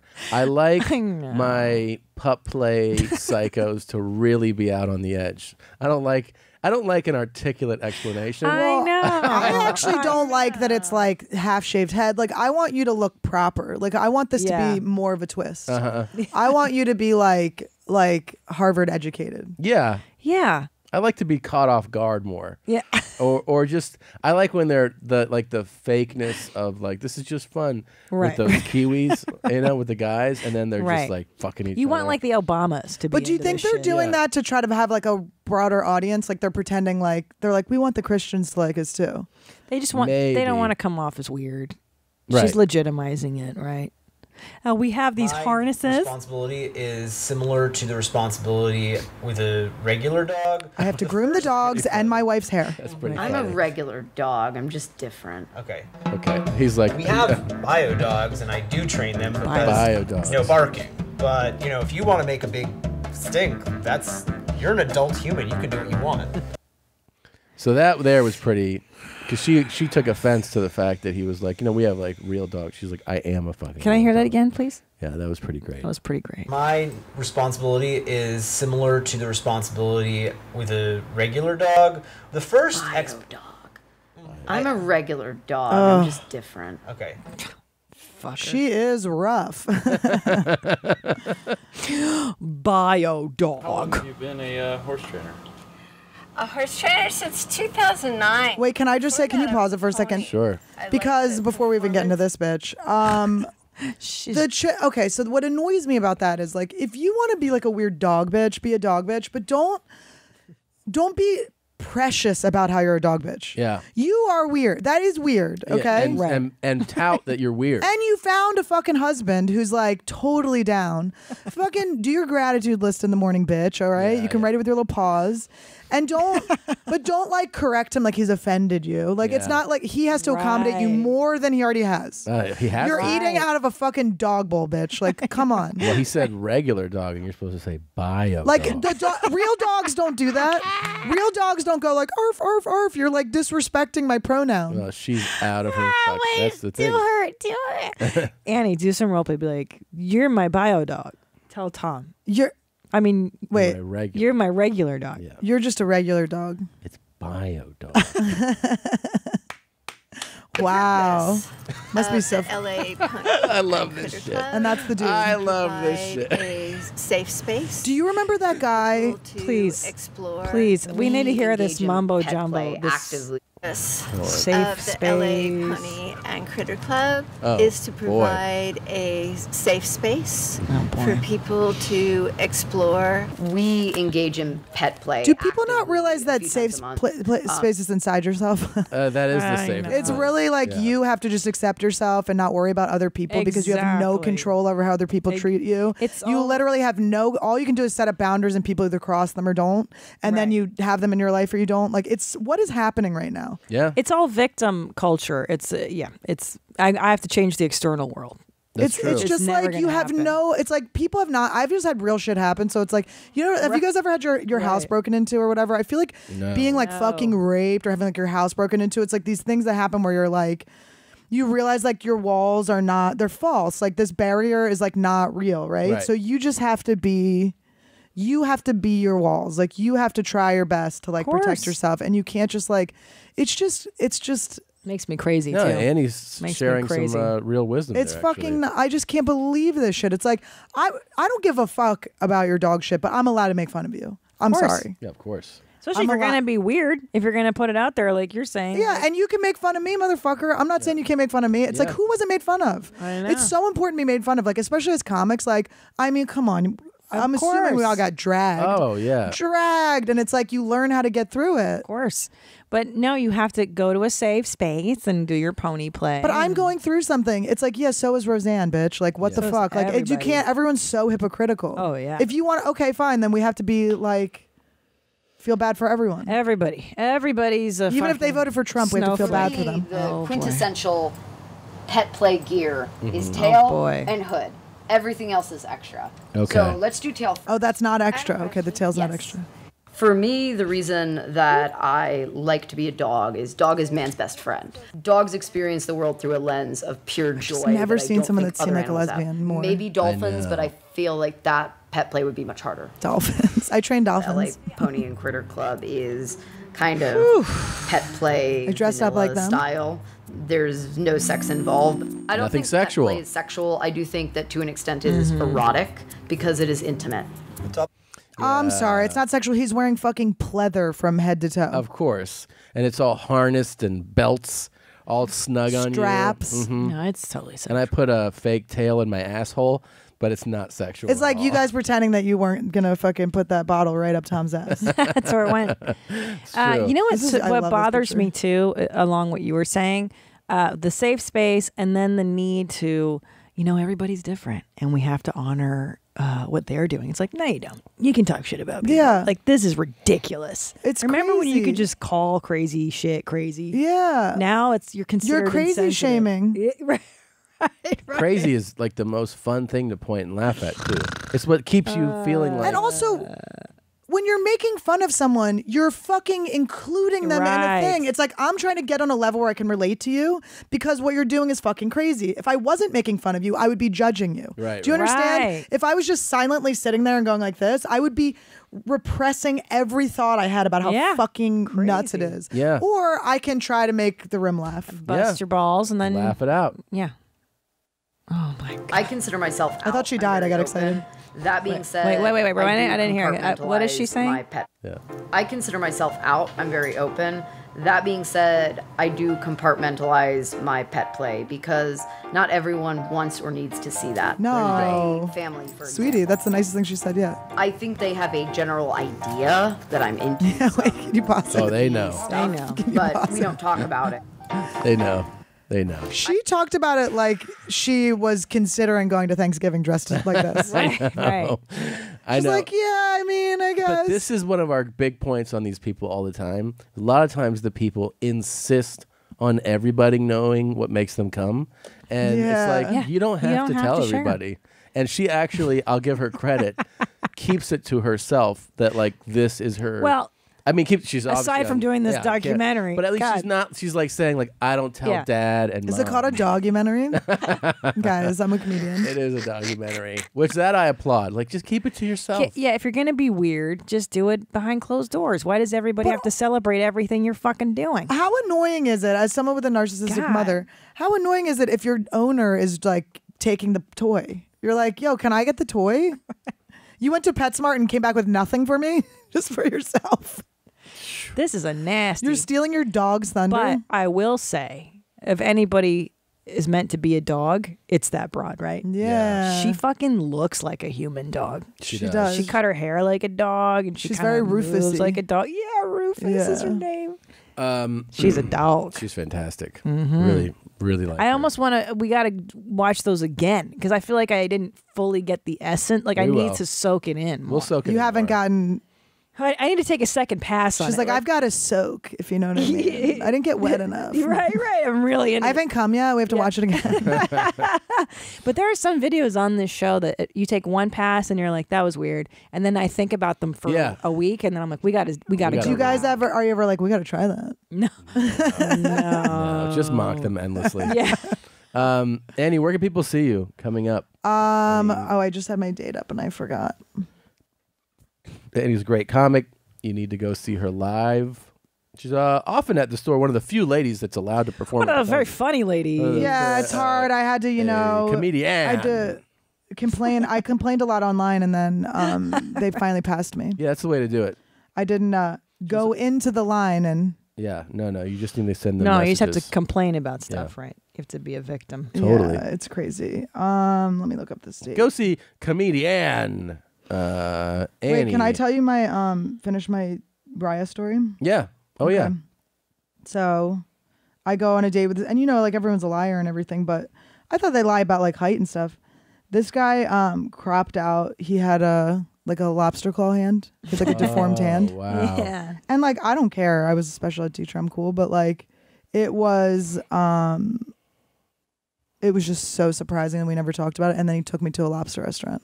He with did? lobster with his lobster hand. That's nice, That's but see, kinda- that's But we didn't talk funny. about it. We didn't talk about it was totally random, and I was like, I don't want to do a bit about it. I talk about it on stage, but it's like, but I didn't want to. I was like, I'm not going to talk about this on stage. So they took That's you to a fucked lobster up. restaurant. But then once he took me to the lobster restaurant, Yeah. I was like, Done deal. Sorry, bro.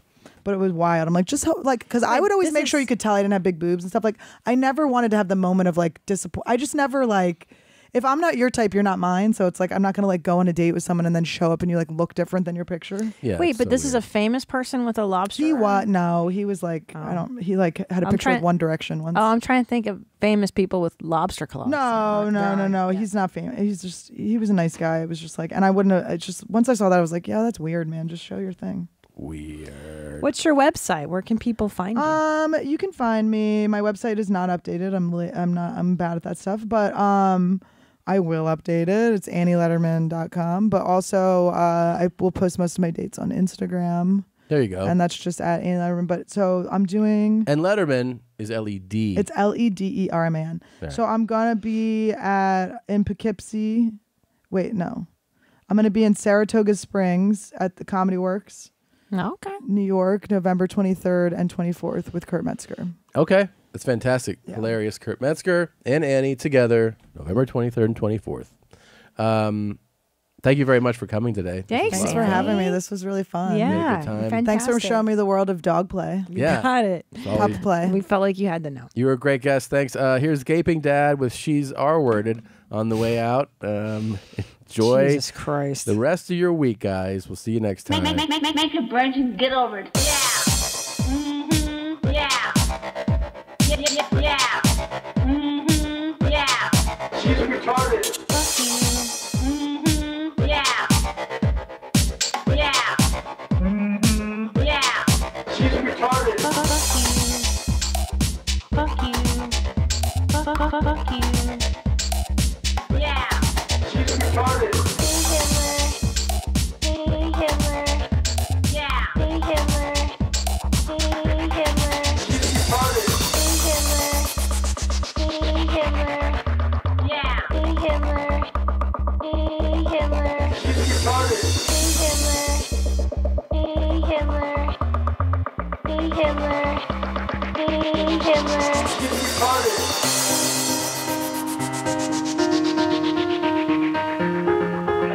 Tango started. She's retarded. Shut the fuck up. You gotta get off the bus. Shut the fuck up. She's retarded. You gotta get off the bus. You gotta get off the bus. She's retarded. What's wrong with you? What's wrong with you?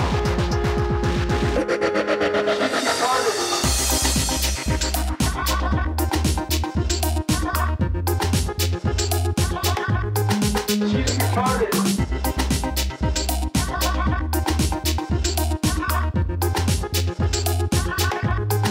She's retarded. You gotta get off the bus. You don't like this? Muff it. You don't like this? Muff it. You don't like this? She's retarded. You gotta get off the bus. You don't like this? Muff it. You don't like this? Muff it. You don't like this? She's retarded. Ask when you ever date your mom. Yeah. My mom's Cindy. Yeah. Mom, I love you. Ask when you ever date your mom. Yeah. My mom's Cindy. Mom, I love you. Yeah. She's retarded. Ask when you ever date your mom. Yeah. My mom's Cindy. Yeah. Mom, I love you. Ask when you ever date your mom. Yeah. My mom's Cindy. Told you Tango started.